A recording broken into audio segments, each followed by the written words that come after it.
기쁜 마음으로 이렇게 차를 딱 마시려고 하는데 주가를 왜 높여야 되노? 모 회사의 주가는 최대 주주에게 관심사가 아니고. 없습니다. 그거에 대한 책임도 없어요. 사실 매수를 한 거는 보통 주지만 실질적으로는 우선주일 수도 있는 거다. 못해도 저 왕을 끌어내리기가 정말 어렵고요. 그렇죠. 주총에서도 져요. 이 기도해야 됩니다. 이게 기도를 하면서 정말 좋은 대주주님이시기를 이제 바라야 되는데 뭐 이 기업은 NAV 디스카운트율이 뭐 60%이기 때문에 저평가되어 있으니까 뭐 사라 그런 주장을 하는 거는 다 개소리라고 보시면 돼요. 제가 생각했을 때는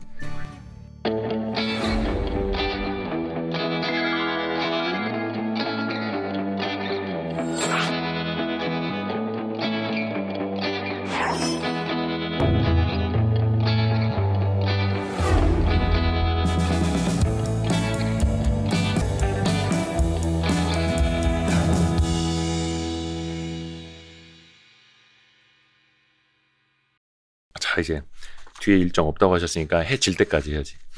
왜냐면은 네. 우리 최남권 연구원님한테 여쭤볼 게 되게 많아요.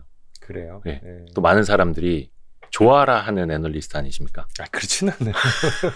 아, 요즘 애널리스트가 뭐 인기가 있나요? 아니 근데 네, 최남권 음악 연구원님이 아직 뭐 이렇게 얼굴이나 이렇게 많이 유명하진 않지만 글 네. 요거는 네. 많은 사람들 사이에서 회자가 되게 많이 되고 있잖아. 미스터 쓴소리.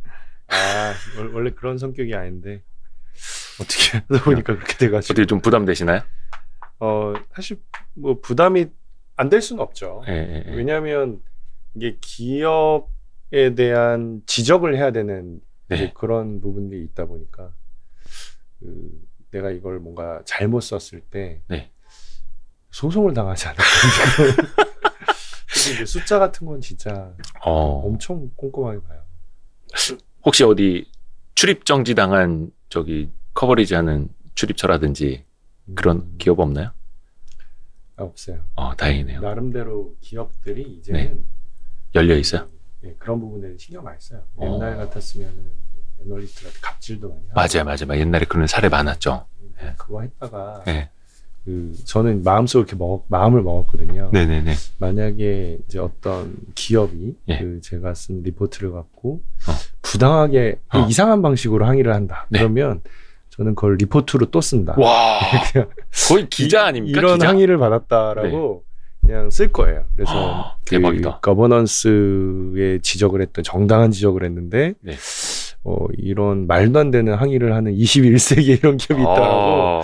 근데 아직 없더라고요. 거의 최남권 기자인데. 그렇진 않아요. 사실 그 지점은 기자들도 마찬가지예요. 네. 굉장히 뭐 출입처랑 싸우기도 하고 하지만 그게 또 어떻게 보면 견제 감시하는 것도 그 회사 잘 되라고. 네. 그 회사 주주들 같이 높아지자고 하는 이야기다 보니까 조금 쓴소리여도 기업들이 좀 귀담아 듣고 뭐 ESG 하지만 그러니까. 함께 가치를 높이기 위해서 노력을 해야 됩니다. 그래서 네. 보기 드물게 사실 애널리스트가 이렇게 페이퍼 통해서 쓴소리하기 정말 쉽지가 않은데 네. 예, 그래서 더더욱이 최남권 연구원을 좀 이렇게 주목을 하는 것 같습니다. 네. 앞으로도 좀 쓴소리 많이 부탁드립니다. 오늘 그래서 안 하는 여쭤볼 게 세상이 왔으면 좋겠어요. 네. 쓴소리가 필요 없는 세상. 네. 공정하고 예. 소액주주가 다 같이 행복할 수 있는 그런 세상. 이쯤에서 아름다운 세상 노래 한번 깔아드리고 싶은데 우리 최남권 연구원님은 제가 한 1년 반 전에 네. 예, 베스트 애널리스트 선정되셨을 때 한번 인터뷰한 적이 있고 되게 오랜만에 뵀는데요. 네. 잘 지내셨죠? 그동안 많은 변신을 했죠. 거의 그전에는 통신 위주로 쓰시다가 네. 최근에는 이제 지주사나 네. 지배 구조에 대해서 더 많이 쓰고 계시죠? 네. 그건 회사에서 시켜서. 그런 건 아니에요. 회사는 이제 저한테 뭘 이렇게 해라 저렇게 해라는 이제 가이드를 주지는 않으시고요. 네. 결국은 이제 수요의 문제죠. 그 시장이 원하는 방향이 어떤 것인가에 대한 고민을 해서 이제 그거에 대한 답을 이제 저는 드리는 거고 어차피 제 월급은 시장이 주는 거니까. 근데 솔직히 냉정하게 보면 통신업을 그렇게 관심 있어 하진 않아요. 그죠. 통신업보다는. 근데 이제 지주도 사실 관심이 없어요. 관심이 디스카운트를 받는 업종이잖아요. 그렇죠. 그리고 주가가 껌딱지처럼 딱 바닥에 붙어 있다 보니까 관심이 없는데, 근데 또 묘하게 지배구조는 관심이 많으시더라고요. 특히 우리나라 현실에서는. 네. 그래서 그쪽으로 좀 방향을 잡아본 거죠. 맞습니다. 그래서 가버넌스가 굉장히 이제 중요하고 네.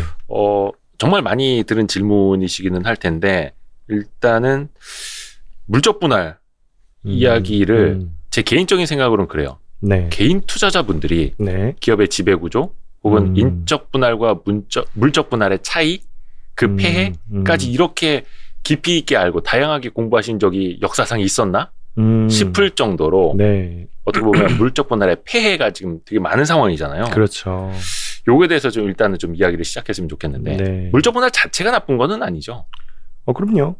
사실 그 물적 분할이 이게 나쁜 거였으면 네. 이거 물적 분할이라는 단어가 생기기도 쉽지 않았을 거예요. 왜냐하면 이제 우리나라만 이런 물적 분할이 있는 게 아니라 그렇죠. 해외도 있고 그다음에 이 물적 분할 방식은 과거에 그 우리나라 기업들이 많이 썼던 방식이었어요. 그래서 뭐 이 방식 자체의 문제는 이제 없다라고 보죠. 네.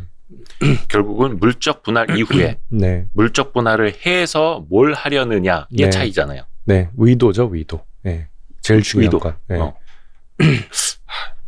우리나라는 왜 욕을 먹는 건지부터 이야기를 좀 해주세요. 네. 일단 이게 이걸 사실 풀어 나가려면 너무 많은 전제가 깔려야 되긴 하는데 네. 가장 기본적인 거는 이 물적 분할을 결정하는 주체, 그 주체가 일단은 최대 주주가 임명하는 경영진 그리고 이사회에 의해서 결정이 돼요. 그렇죠? 예, 그렇죠. 네, 이사회에서 결정이 되는 거니까. 물론 주주총회에서 통과를 시켜야 되는 안건이긴 하지만 우리와 같은 주주들이 우리 대신해서 회사의 기업 가치, 사실 더 중요한 건 주주 가치. 그렇죠. 예, 주주 가치를 높여달라라고 이제 저희가 위임을 한 경영진과 그리고 이사회가 그 결정을 하는데 네.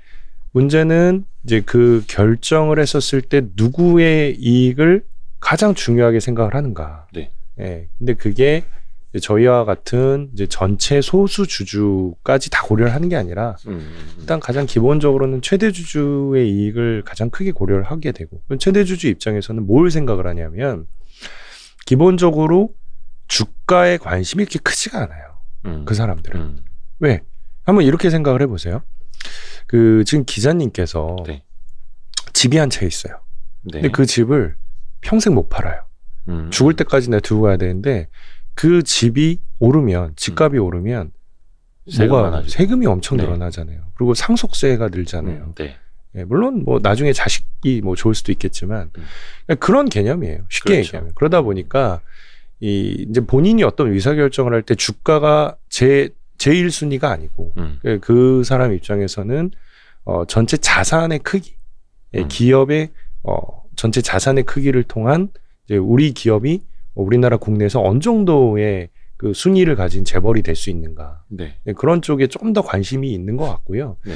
이제 그러다 보니까 이 물적 분할을 통해서 결국 모회사 주가가 오를 수 있다면 아무 문제가 안 되겠지만 근데 물적 분할을 통해 가지고 또 다른 회사를 하나를 설립을 하고 네. 이제 그 과정에서 또 상장을 하죠. 네. 상장을 해가지고 이제 그 투자 포인트가 분산이 될 수밖에 없게끔 만들고 그러다 보면 이제 모회사 주주들은 피해를 보겠지만 그렇죠.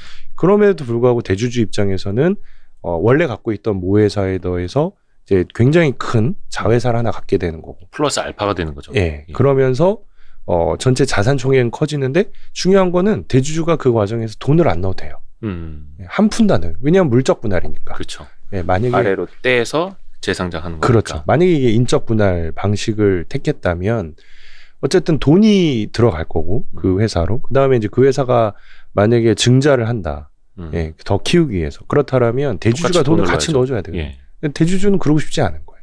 혹시 모르시는 분들을 위해서 물적 분할과 인적 분할 간단하게 30초짜리 설명을 해드리면 인적 분할은 이렇게 사과를 반으로 쪼개듯이 이렇게 쪼개는 거고 물적 분할은 뭔가 즙을 짜내듯이 밑으로 100%로 내리는 거죠. 네, 예. 너무 설명이 좋으신데. 아닙니다. 죄송합니다. 제가 여기까지가 한계이기 때문에. 근데 인적 분할은 예를 들어서 내가 지분 뭐 한 10%를 갖고 있었다. 네. 그러면 요게 옆으로 쪼개질 때 여기도 10%, 여기도 10% 갖게 맞아요. 되지만 아래로 떼어내는 물적 분할을 하게 되면 요거 10%는 그대로 갖고 있지만 100% 자회사가 되기 때문에 요 주주는 요 아래 회사의 지분을 하나도 못 갖게 되는. 맞아요. 그래서 요걸 따로 상장을 하게 되면 여기는 0% 제로가 맞습니다. 되는. 네. 자, 여기까지입니다. 자, 근데 궁금한 건 이겁니다. 외국 같은 경우에도 물적 분할을 많이 하는 걸로 알고 있고, 네. 국내와 외국의 물적 분할을 활용하는 가장 큰 차이, 방법에서의 차이 어떤 게 있을까요? 결국 이제 돈을 땡긴다는 거죠. 우리나라는. 그냥 돈을 땡기는 거예요. 주식시장이 이게 왜 갑자기 부각이 됐을까 한번 생각을 해보세요. 지금 코스피가 막 3,000 넘어가고 그다음에 배터리 관련된 주식들이 밸류에이션이 한 뭐 PER 기준으로 2025년 기준 막 30배씩 받고 그러니까 지금 시점이 이제 회사 입장에서는 주식을 팔아먹기 제일 좋은 타이밍인데 그러니까 결국 돈을 땡긴다는 거죠. 근데 이제 그 과정에서 대주주는 돈을 한 푼도 안 내고 돈을 땡길 수 있는 천재일호의 기후라고 봅니다. 네. 근데 이제 이런 것들이 결국은 앞서 말씀드린 것처럼 이 전체 주주의 이해관계를 동시에 고려를 하지 않는다라는 측면. 근데 이게 만약에 그 미국이었다라고 하면 이제 미국 같은 경우에는 이런 의사결정 하나하나에 대해서 그 이사의 선관의 의무가 있어요. 근데 그 선관의 의무는 명확하게 그 판례에 의해서 델라웨어주 판례에 의해서 소액 이 전체 주주에 대한 선관의 의무가 있는 거거든요. 자, 요거는 조금 더 제가 더 풀어드리면 이런 겁니다.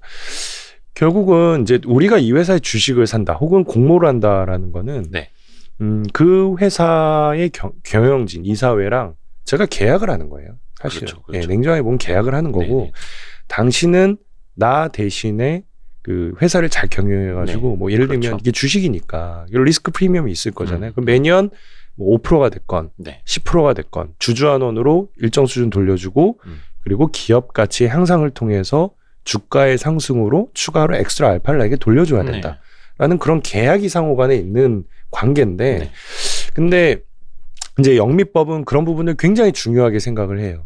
그러다 보니까 어떤 의사결정을 하더라도 이 전체 주주의 이익을 침해한다라는 게 만약에 조금이라도 있으면 그 의사결정 못 하거든요. 근데 만약에 실제로 그걸 했다라고 하면 소송이 들어올 수 있고요. 소송이 들어오고 그다음에 판례에 의해서 실제로 이런 전체 주주의 이익을 뭐 일부라도 침해를 했다라고 하면 그거에 대해서 거의 무한 책임에 가까운 그 배상을 해줘야 될 의무가 있거든요. 법적으로. 네, 법적으로도. 판례상으로. 법에는 명시가 안 돼 있어요. 하지만 거기는 이제 판례상으로 이제 그 부분을 인정을 받았기 때문에 그래서 이제 해외 기업들을 보면 뭐 어떤 기업의 최대 주주가 지분을 매각하겠다 혹은 뭐 상장 폐지를 한다, 합병을 한다라고 하면 바로 기사가 딱 떠요. 기사 옆에 광고가 뜹니다. 로펌에서 이것과 관련돼서 집단 소송하실 분. 우리가 분석 다 했어요. 이미 그 로펌은 그 로펌이자 투자회사거든요. 그래서 그 건 바이 건으로 이거를 분석을 했더니 이게 실제로 전체 주주 입장에서 보면은 이만큼의 손해가 발생을 했다. 그 부분 갖고 이제 소송을 하겠다. 경영진들을 상대로, 이사회를 상대로. 그래서 그거에 대한 배상을 받아내거나 아니면 어떤 그 의사결정을 철회하게끔 하거나 혹은 내용을 바꾸거나 공개 매수 가격이 낮다라고 하면 그걸 좀 더 높이거나 그런 식으로 대응을 하게 되는데 한국은 이런 주주에 대한 선관의 의무가 법적으로 인정이 안 되거든요. 그러니까 우리가 소송을 해도 이길 수가 없어요. 그냥 법적인 근거가 없기 때문에.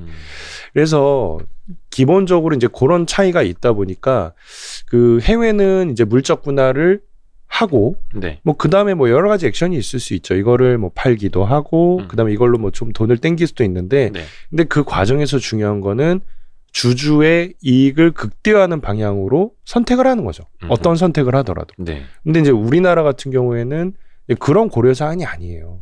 모회사의 주가는 최대 주주에게 관심사가 없습니다. 그거에 대한 책임도 없어요. 우리가 여기서 너무 화가 나가지고 자 그러면 우리 어떻게 응징을 할 것이냐. 이건 법적으로는 아까 말씀드린 것처럼 우리나라 법에서는 선관의 의무가 없기 때문에 소송해도 이길 수가 없다라고 말씀드렸잖아요. 자 우리가 할 수 있는 건 뭐냐면 이제 다음번 예를 들면 LG화학 주총에서 우리의 그 표를 이제 보여줘요. 응집을 해서 응집을 해가지고 요런 의사결정을 한 뭐 이사 후보가 올라왔다. 그러면 이제 그거에 대한 뭐 반대 표명을 한다든지 혹은 표를 모아서 주주 제안을 해가지고 뭐 이사회 멤버로 뭐 우리의 그 입장을 대변해 줄 수 있는 사람을 넣어서 뭐 표를 그 실제로 행사를 한다든지 할 수 있는데 근데 문제는 이게 최대 주주가 한 30%대 중반 네. 정도만 지분을 갖고 있으면 그 우리가 정말 모든 소액주주가 다 뭉쳐가지고 한 방향으로 의사결정을 하지 않는 이상은 주총에서도 져요. 네. 그러니까 저도 그 지점이 상당히 좀 이해가 안 되는데 네.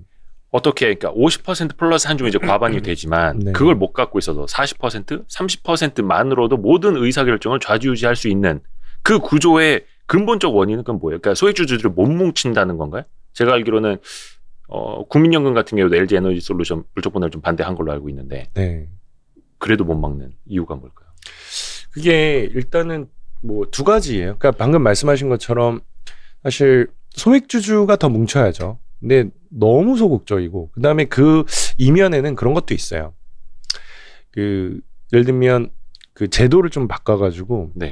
이거를 우리가 뭐 온라인으로 보팅을 한다든지 이제 그런 것들이 실제로 되면 아무래도 그 참석률이 높아질 수 있는데 근데 이제 주주총회를 일단 오프라인으로 개최를 하고 그 다음에 그 좀 되게 큰 회사들 같은 날 막 몰아서 하죠. 네, 몰아서 슈퍼 주총데이. 네, 맞습니다. 그러니까 뭐 여기에도 우리가 가고 저기에도 갈 수가 없는 상황이고 그러다 보니까 표가 응집이 잘 안 되고 예. 그게 첫 번째 이유가 있을 거고 또 뭐 생업도 바쁘실 테니까 그다음에 이제 또 하나는 그 외국인들이 이제 판단을 하는데 외국인들도 사실 우리가 봤을 때는 쟤네들이 우리랑 같은 편이라고 생각할 수 있지만 네. 또 막상 보면 그렇지 않아요.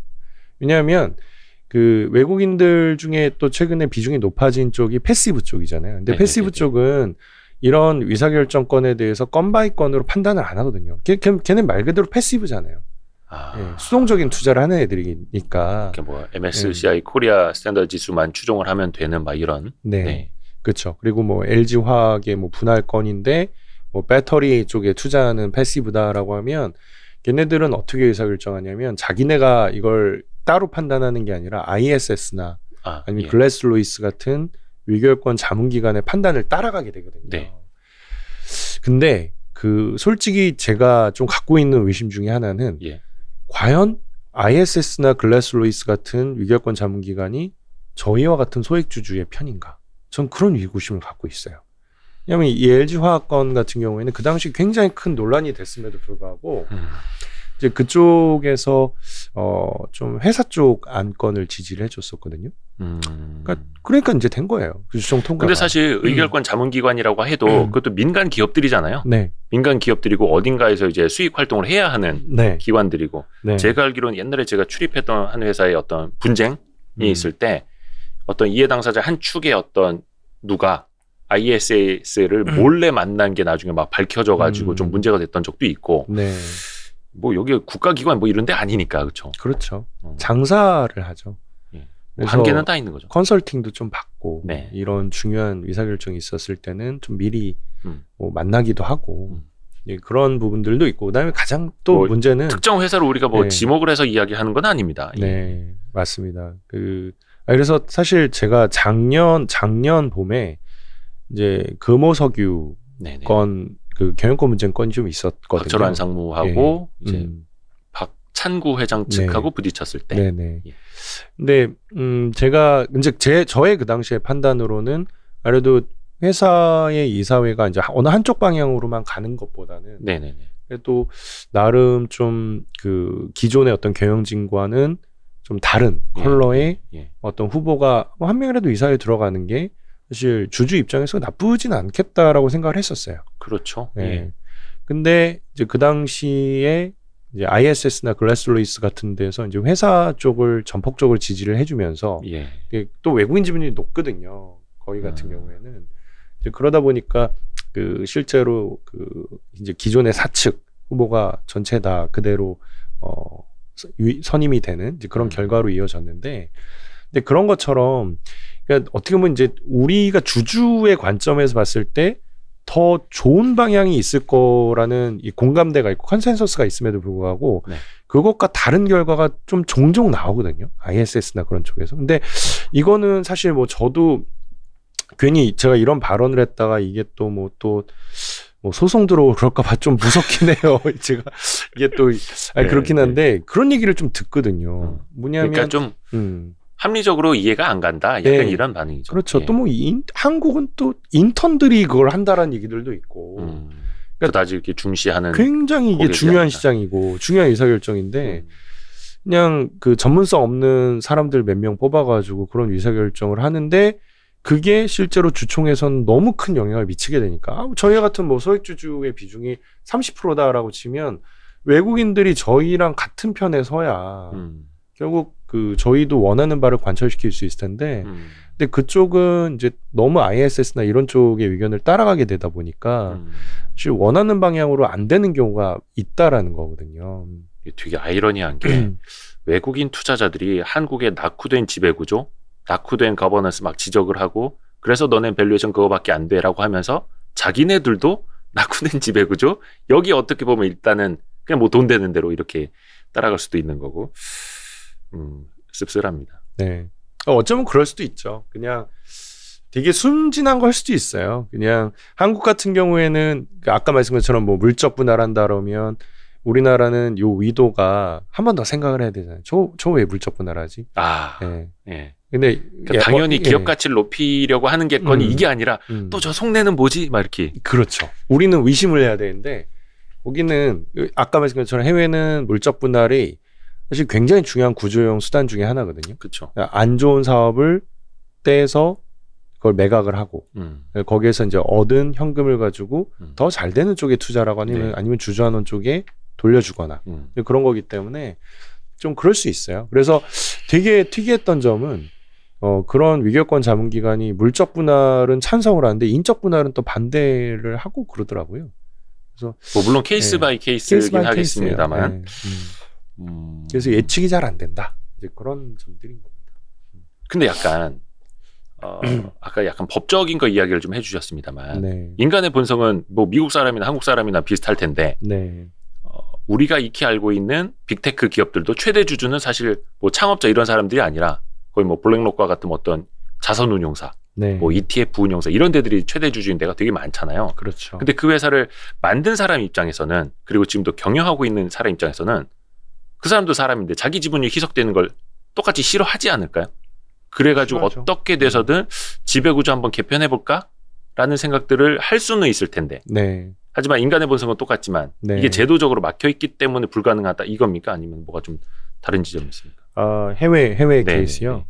그거를 했다가는 본인이 다 털려버리거든요. 아까 말씀한 것처럼 증명이 돼버리면 이게 본인의 위결권만 높이기 위해서 뭔가 작업을 했다. 네. 소송을 통해서 다 털리죠. 예. 그러니까 스티브 잡스 쫓겨나는 세상이잖아요. 창업주도 그쪽 옛날에 애플에서 쫓겨났었고. 세상이잖아요. 그러니까 그게 이제 결국은 처벌을 얼마나 강하게 하느냐 그 부분에서 너무 극단적인 차이가 있어요. 우리가 농담 반 진담 반 이야기를 하는데 뭐 예를 들어서 스티브 잡스가 본인이 최장암인 걸 알고 자기 자식들한테 애플을 물려주기 위해서 기업을 분할한 다음에 재상장시키고 뭐 하나 떼내서 일감 몰아주고 막 이랬으면 네. 그게 지금의 애플이 되겠느냐 이런 농담도 좀 하거든요. 그렇죠. 우리나라만 이런 건가? 뭐 해외 사례 비슷한 데 없습니까? 우리나라 유독 이런 것 같아요. 네. 그러니까 사실 네. 어떻게 보면 이제 재벌 중심으로 네. 고도 성장, 압축 네. 성장을 이뤄왔기 때문에 빠르게 경제는 성장할 수 있었지만 네. 이제는 그 폐해를 좀 고쳐 나가야 하는 시대적인 흐름은 되어 그렇죠. 있는 거죠. 그게 그런 것 같아요. 이제 경제가 성장하는 과정에서 뭐 삼성그룹이나 현대차그룹이나 SK그룹 이런 지금 유수의 대기업들을 보면 그 창업주가 있었을 거잖아요. 네. 원래 회사를 만드신 분들은 지금의 이제 비교하자면은 스타트업 레벨의 회사들, 예를 들면 마켓컬리라든지 쿠팡이라든지 뭐 이런 그 창업주랑 별반 다르지 않았을 거예요. 네, 그 당시에 네. 마음가짐이나 공격성이나 아니면 회사를 키우겠다, 성장을 시키겠다. 그리고 이게 단순히 내 것만을 위한 성장이 아니라 좀 같이 성장할 수 있는 부분들까지 종합적으로 고려해서 네. 뻗어 나갔을 텐데, 근데 이제 문제는 그게 2세대로 넘어가고 3세대로 넘어가면서 그런 어떤 정신도 희석이 될 수 있고, 그다음에 또 이런 거죠. 보통 어떤 왕조가 망할 때는 네. 보면 항상 승계 그게 잘못됐기 때문에 왕조가 망하는 거잖아요. 그렇죠. 똑똑한 사람이 결국 왕을 하는 시스템을 만들어 놓으면 왕조가 좀 더 지속 가능할 수 있는 그렇죠. 예, 그런 좀 역사가 만들어질 수 있는데 그게 아니라 그냥 단순하게 내가 태어나기를 그 창업주의 아들로 태어났다는 이유 하나만으로 아무런 능력이 없음에도 불구하고 이제 그 자리에 앉게 되고 그다음에 거기에 앉히기 위해서 여러 가지 무리수를 두다 보면 결국은 이제 거기에 지배 구조가 다 망가지는 그런 결과가 나타나게 되는데 지금 이제 우리나라의 이제 처한 상황들은 이제 그게 대부분 다 뭐 2세대, 3세대로 넘어가면서 그런 부분에 대한 문제도 좀 있고요. 네. 그다음에 여기에는 사실 또 할 말들이 굉장히 많은데 예를 들면 이제 아까 말씀드린 것처럼 승계라는 게 제일 최우선 순위의 우리가 그 판단해야 되는 이제 근거가 되다 보니까 네. 그 세금을 고려 안 할 수가 없거든요. 아, 그렇죠. 네. 근데 보면은 그 우리나라의 이 주식에 대한 그 상속세율이 거의 뭐 65%에 근접해요. 또 경영권까지 이제 붙게 될 경우에 이제 가중이 되다 보니까 막 60% 이상 막 이렇게 되죠. 네, 60에서 65% 사이. 근데 대부분 65%라고 보시면 되고요. 웬만한 이제 경영권이 넘어가는 그 상속세는 65%고 이제 그게 좀 높죠. 예, 높은데 그냥 만약에 다른 세금까지 다 높았으면 문제가 없어요. 예, 그 다른 세금이라는 건 뭐냐면 이제 경영자가 승계를 할 수 있는 방법이 뭐 여러 가지가 있을 수 있습니다. 그냥 하나는 그냥 아예 지분을 받는 경우도 있고, 네. 예, 그건 이제 우리가 상속이나 증여세로 그냥 커버하는 거고, 그렇죠. 또 하나는 배당을 뭐 받는 경우가 있을 수 있고, 그걸 통해서 이제 부를 이전받을 수도 있고, 네. 또 하나는 일감 몰아주기를 통해 가지고 이제 어떤 특정 법인을 설립을 해서 그걸로 본인의 개인의 부를 키운 다음에 나중에 매각을 하면 이제 그게 그 상속할 수 있는 재원이 될 수도 그렇죠. 있을 거잖아요. 근데 세율이 너무 차이가 나요. 그러니까 첫 번째, 그 상속세율 같은 경우에는 65%, 상속증여 같은 경우에는 그 다음에 그 배당 같은 경우에는 제가 정확하지 않을 수 있어요. 그 머릿속으로 지금 기억하는 거기 때문에 한 46% 정도까지라고 합니다. 그 다음에 그 우리가 그 주식을 어떤 회사를 키워가지고 주식을 양도해서 내는 세금 한 25% 정도라고 하거든요. 이게 너무 극단적으로 차이가 나다 보니까 이제 대주주 입장에서 의사결정할 때 그 내가 물려받아야 될 회사 주가가 오르는 거 원하지 않을 수 있고요. 주가 오를수록 세금이 비싸지니. 그렇죠. 그리고 배당을 많이 받는 것도 별로 안 좋아할 수 있어요. 세금이 여전히 높아요. 세율이. 그렇죠. 근데 세율이 가장 낮은 거는 빼먹어서 키워서 매각하는 그거기 때문에 그럼 대주주 입장에서 선택을 할 때 과연 어느 쪽으로 갈 것이냐. 근데 앞서 말씀드린 것처럼 만약에 에너지 솔루션을 이제 따로 떼서 새로운 법인으로 만들고 이렇게 키우게 되면 에너지 솔루션이 결국은 그 이제 자산이 커지게 되고 거기에다 또 뭐 빨대를 꽂을 수도 있고요. 우리가 일감 몰아주기를 하는 법인을 통해 가지고 일감을 더 받아올 수도 있을 거고 그 다음에 또 브랜드 로열티를 또 땡길 수도 있을 거고 그러니까 다양한 수단으로 이제 회사의 자산이 커지게 되면 뭔가 그 좀 옆으로 우리가 뺄 수 있는 것들이 많아질 수 있거든요. 물론 다 그렇게 하지 않아요. 우리나라 재벌들도 많이 좋아졌기 때문에. 근데 재벌들이 여전히 돈을 빼갈 수 있는 방법들은 정말 많죠. 그렇죠. 뭐 커피숍만 뭐 1층에 차려도. 네.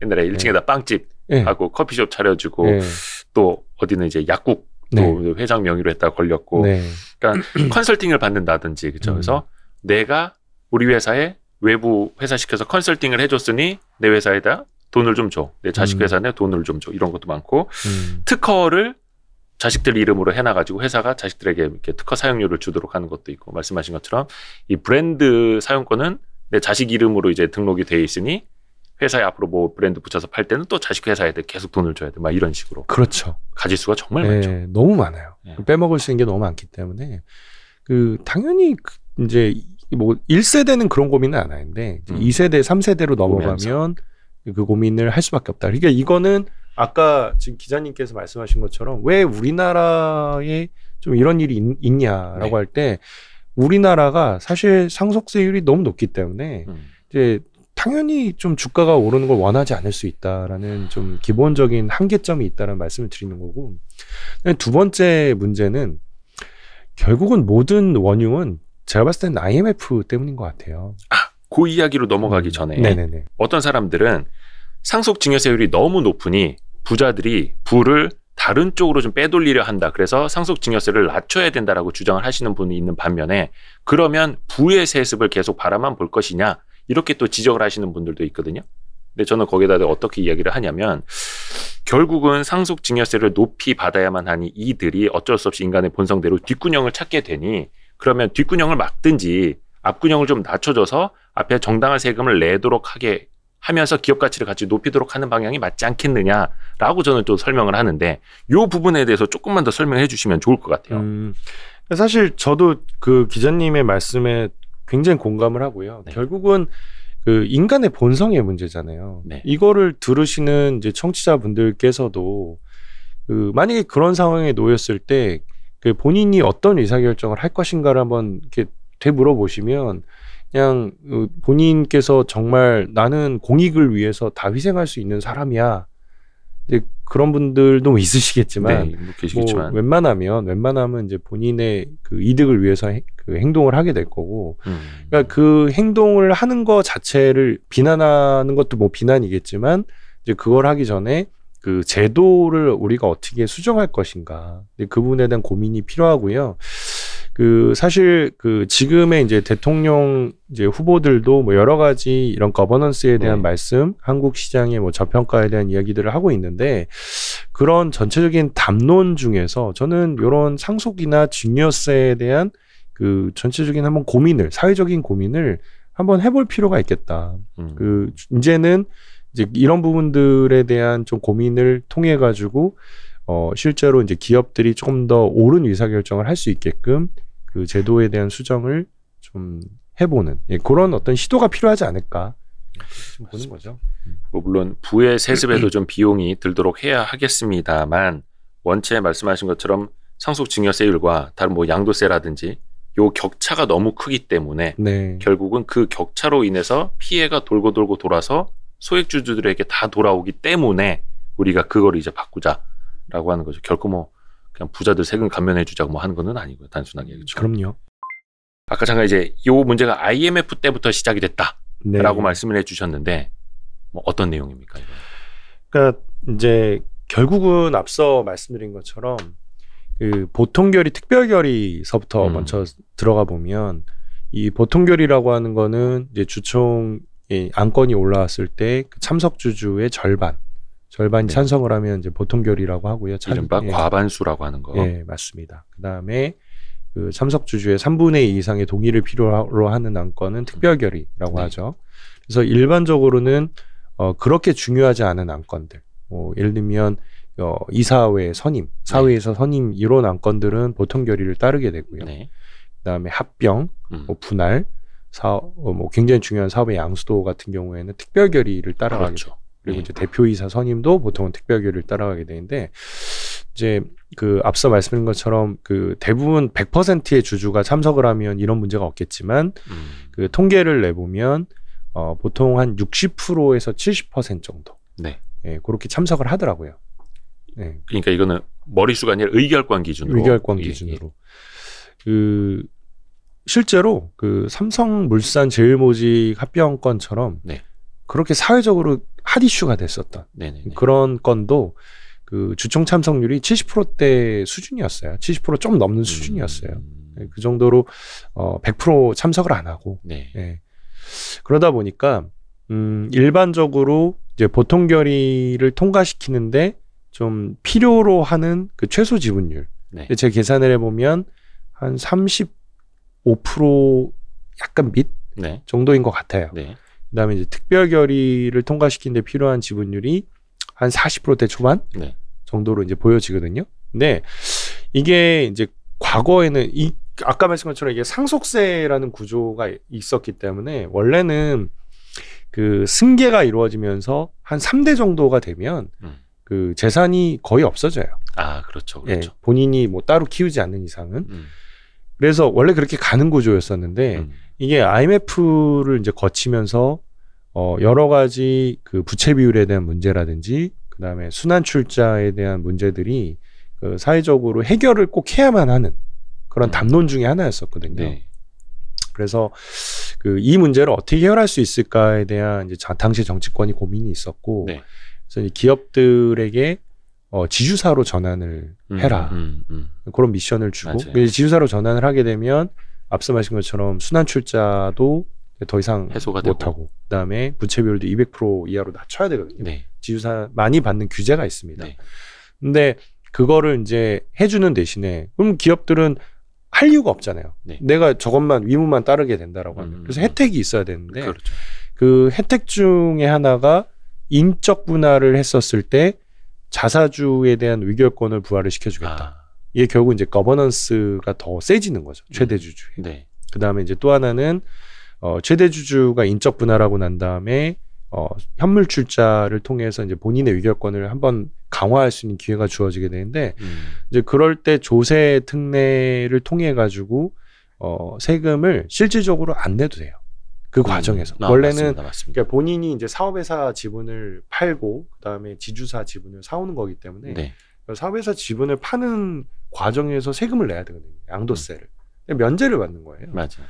그러다 보니까 이제 그 대주주 입장에서는 본인의 어떤 자금의 유출 없이 지배력을 대략 곱하기 2 정도 이 지주사 전환하고 나면 이제 그렇게 지배력이 세지게 되고 그 다음에 그 지주사 밑에 있는 자회사, 손자회사 여기들은 그 기본적으로 앞서 말씀 것처럼 뭐 의결권도 부활, 자사주 의결권도 부활이 되고 그다음에 기업은 이제 아무래도 돈이 있다 보니까 자회사 지분을 많이 부족하면 사면 되는 네. 구조거든요. 그러니까 대주주의 직접적인 돈 투입이 없다고 하더라도 그게 되는 구조이기 때문에 의결권이 대주주에게로 굉장히 집중이 되는 결과를 초래를 하게 돼요. 그렇죠. 네, 그래서 뭐 대표적으로는 뭐 작년에 그 지주사 전환을 한 기업, 뭐 DL 같은 경우만 해도 네. 분할 전에는 최대 주주의 의결권이 그 대림산업이라는 회사에 대해서 23% 정도였었는데 네. 거의 그 분할 후를 기준으로 보니까 40%가 넘어가게 되고요.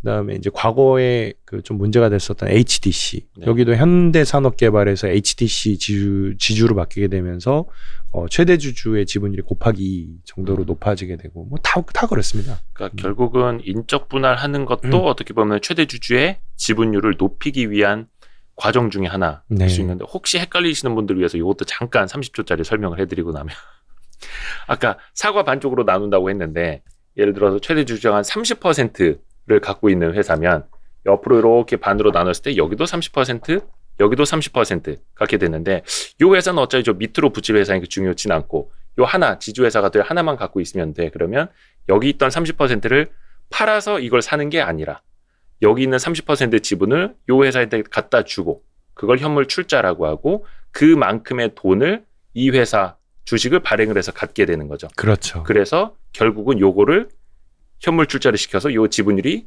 따블이 되는 네. 예, 그런 구조. 네. 여기까지입니다. 맞습니다. 그러니까 보통 지분율을 그렇게 거의 2배까지 늘리려고 하면 주식을 사야 되잖아요. 네. 그러니까 주가가 올라갈 텐데 그런 거에 대한 아무런 부담 없이 그 지주사 지분을 이제 2배로 늘리게 된 거고. 근데 이제 문제는 결과를 딱 까고 나서 보니까 어느새 지주사 같은 경우에는 최대 주주가 막 지분율이 뭐 아무리 적어도 뭐 30%대 중반, 많으면 한 40%대, 50%대까지 확보를 하게 된 거예요. 그것도 예. 2세 혹은 3세가 그렇죠. 이제 대를 한 대 이제 내려서 건너뛰면서. 네. 예. 근데 그러고 나니까 그 다음서부터는 주주가 무섭지가 않죠. 왜? 내가 그 정도의 지분을 갖고 있으면 보통 결의, 특별 결의, 웬만하면 다. 피라미드의 정점에 있으니까. 네. 거기서 끝난 거예요. 그럼 끝나요. 이 기업은 우리가 마음에 안 들고 못해도 저 왕을 끌어내리기가 정말 어렵고요. 그렇죠. 그 다음서부터는 이 기도해야 됩니다. 이렇게 기도를 하면서 아 제발 이거 웃프다는 표현을 이럴 때 쓰는 거죠. 네. 네. 그런 거죠. 정말 좋은 대주주님이시기를 이제 바라야 되는데 이게 되나요? 그게? 그렇죠. 돈 앞에서. 그래서 결과적으로는 대표적으로 이제 제가 이 지주사 체제에 가장 큰 피해를 입힌 케이스 중에 하나로 얘기하는 게 HDC예요. 그 이제 지주사 전환 전에는 네. 지분율이 되게 약했었거든요. 네. 아무것도 못했는데 지주사 전환해가지고 이제 지분율이 거의 40%까지 되니까 아까 말씀한 것처럼 그 본인이 마음대로 할 수 있게 됐잖아요. 네. 바로 뭘 하냐면 자산 총액을 키우기 위해서 아시아나항공 인수를 덜컥 하는 거죠. 네. 그 당시에는 굉장히 비싼 가격에. 근데 이제 그 과정도 사실 왜 했는지에 대해서 주주들이 이해를 못했고 주가가 거의 반토막이 났죠. 맞아. HTC의 주가가 빡 떨어졌죠. 네. 근데 되게 웃긴 거는 그리고 나서 막 상황이 바뀌니까 또 그걸 포기했어요. 이런저런 핑계를 대면서. 네, 포기를 했는데 그러니까 그걸 보면 신념이 없는 것 같고 왜 했는지도 본인도 잘 모르는 거죠. 그리고 나서 그 계약금을 다 날렸고요. 일단 예. 그게 뭐 한두 푼도 아니고. 그거 뭐 돌려받는다 막 소송한다 막 그랬잖아요. 소송은 하죠. 근데 뭐 그거 뭐 받을 수 있어요. 받을 수 있는데 뭐 우발부채를 숨겼느니 뭐 막 이러면서 그쵸. 좀 여러 가지 토를 달죠 이제. 네. 그 한화가 옛날에 대우조선 해양했었을 때 뭐 네. 그런 전례가 있기 때문에 받을 수 있는데 어쨌든 그 과정에서 현재는 손해가 난 게 맞고요. 그 주가가 반토막이 났고요. 그러면 그거에 대해서 책임을 져야 되잖아요. 네. 그 의사결정을 한 누군가. 그렇죠. 그리고 그 당시에 이사회에서 결의에 동그라미를 쳤던 분들은 책임을 져야 되는데 아무도 책임을 안 져요. 그거에 대해서. 주주가 어떤 집단 소송을 하는 것도 아니고. 소송을 해도 못 이겨요. 이길 수가 없어요. 아까 제가 말씀드린 것처럼 그게 그 주주에 대한 선관의 의무를 인정을 해주지 않기 때문에 그냥 단순하게 네. 우리는 경영상의 판단이었다. 배임, 횡령 이런 게 문제가 되지. 예. 이런 거를 또 배임이라고 보기는 법적으로 다투기가 굉장히 어렵잖아요. 그렇죠. 경영상 판단이다. 뭐 네. 그리고 우리 경영 어떻게 하라는 거냐 또 이렇게 하니까. 그렇죠. 또 뭐 팬데믹 때문이었다로 얘기할 수도 있는 거고. 근데 해외는 그렇지 않죠. 그냥 가상이 다 탕진이 될 수도 있다. 그 의사결정에 동참하는 등기이사들이. 네, 그러니까 그런 의사결정을 쉽게 못하고 특히 그 사회이사 같은 경우에도 이제 그 책임으로 자유로울 수가 없기 때문에 함부로 그 본인이 그 도장을 찍을 때 그냥 막 찍어주지 않죠. 근데 이제 우리나라 같은 경우에는 심지어 그 상법상 네. 사회이사가 이런 판단을 했었을 때 혹시 네. 소송이 걸려가지고 책임을 져야 되는 상황이 발생을 했다. 네. 그러면 그 본인이 받았던 연봉의 3배가 맥스거든요. 네. 본인이 책임져야 되는 범위가. 근데 사회이사 연봉이라고 해봤자 그 정말 큰 기업 기준으로 한 8천만 원밖에 안 되고요. 예. 그다음에 이제 작은 기업으로 넘어간 3천만 원, 4천만 원밖에 안 되기 때문에 그 손해에 대한 그 보상액이 맥스멈 1억 원밖에 안 되는 경우도 비일비재해요. 그런 거는 최대 주주가 어느 날 이렇게 가가지고 쓱 찔러주면 그냥 끝나는 문제니까 그냥 쉽게 도장을 찍어주는 거죠. 근데 어쨌든 이제 그런 상황이 됐고요. 그러다 보니까 지금 30대 그룹을 보면 지주사로 전환하지 않은 몇몇 기업들 제외하고 나면 최대 주주가 대부분 지분을 거의 40% 가까이씩 확보를 했어요. 그러면 여기서부터는 최대 주주가 얼마나 소액 주주를 같이 고려를 해주느냐에 대한 그 우리가 선의에 기댈 수밖에 없는. 정말 좋은 사람이고 네. 따뜻한 사람이고 네. 자기 이익보다 주주들이 공동의 이익을 함께 하는 사람이어야 되고 기도가 필요하네요. 그렇죠. 네. 그게 그 주식 투자하는데 예. 우리가 기도까지 해야 되나요? 분석만 하면 끝나야 되는데. 그래서 이제 국주가 어렵다라고 얘기하는 게 그거죠. 그러니까 해외 주식은 그 분석만 하면 되거든요. 그러니까 요즘 참 씁쓸한 표현입니다만 국주와 미주 이 이야기 많이 하는데 미국 주식이냐 한국 주식이냐. 네. 1월 3일 날 쓰신 자료가 있는데 이 표지를 좀 보여드려야겠다. 이게 정말 씁쓸합니다. 얼마 전에 골든글로브 저기 나무조연상 받으신 우리 오일남 할아버지 오영수 배우님인데 지주회사 2022년 전망을 하면서 제발 그만해 이러다 다 죽어 이렇게 쓰셨거든요. 이거 정말 너무 함축적인데요. 근데 이거 쓰고 나서 진짜 저희 죽고 있는 것 같은데 아까도 주가 보니까 다 지금 456명 중에 얼마 안 남은 겁니까 이제? 네.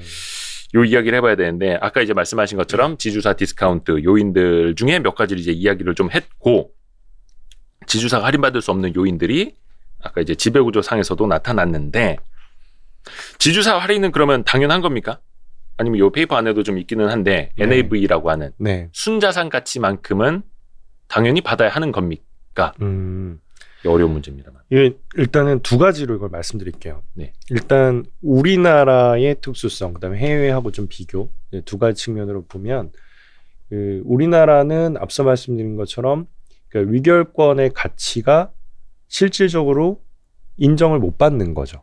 의결권의 가치. 예. 그러니까 어차피 의결권이라는 거는 그 우리가 가진 요 한 주당 한 표에 대한 부분을 말씀을 드리는 거고, 그게 그 뭐 회사의 뭐 분할, 합병, 그다음에 이사의 선임 과정에서 이게 그 뭔가 내가 한 표를 행사함으로 인해서 결과를 바꿀 수 있느냐, 그런 부분이 가능성이 있다라고 하면 의결권의 가치가 큰 거고, 그렇죠. 그다음에 그 결과를 어떻게 하더라도 바꿀 수 없다라면 실질적으로는 이게 한 주당 한 표긴 하지만 한 주당 0표인 거죠.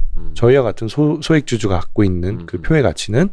근데 앞서 말씀드린 것처럼 이미 지유사로 전환이 된 경우는 사실상 우리가 갖고 있는 보통주에 대한 의결권은 그 가치가 없는 거나 마찬가지인 상황일 수 있기 때문에, 그래서 그 우리가 사실 매수를 한 거는 보통주지만 실질적으로는 우선주일 수도 있는 거다.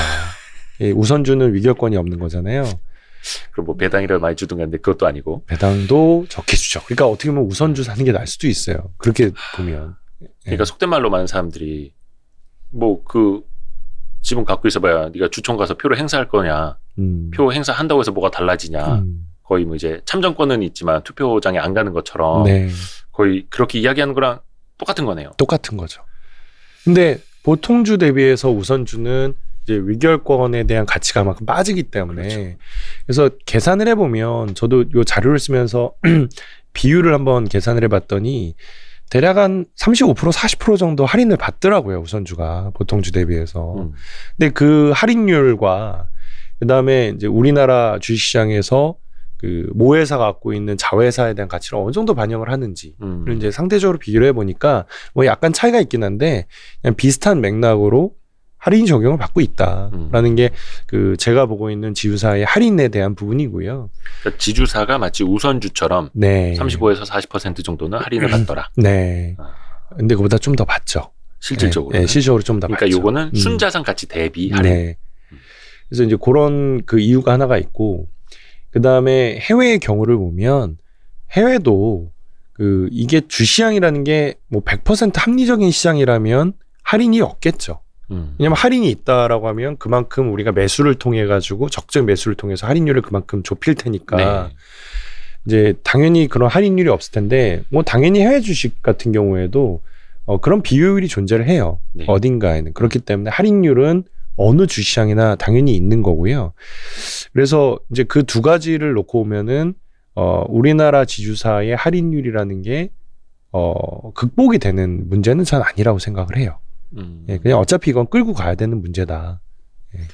어떤 시장의 거래 이거에 따라서 자연스럽게 할인 갭이 이제 메워지는 게 아니라 다른 앞에서도 이야기를 한 것처럼 지배구조 문제라든지 이런 것 때문에 벌어져 있을 수밖에 없는. 이제 이거를 그럼 풀어야 되는데, 지주사 이 할인을 개선하려면 그러면 어떤 조건들이 풀어야 되는 겁니까? 그래서 뭐 당연히 그런 질문이 나오는 게 맞을 것 같고요. 그러면 우리 저도 이거를 그 세미나를 이제 기관 투자 대상으로 하면서 바로 그 질문이 들어오더라고요. 그럼 지주사 사면 안 되겠네요?라고 그 이야기를 하더라고요.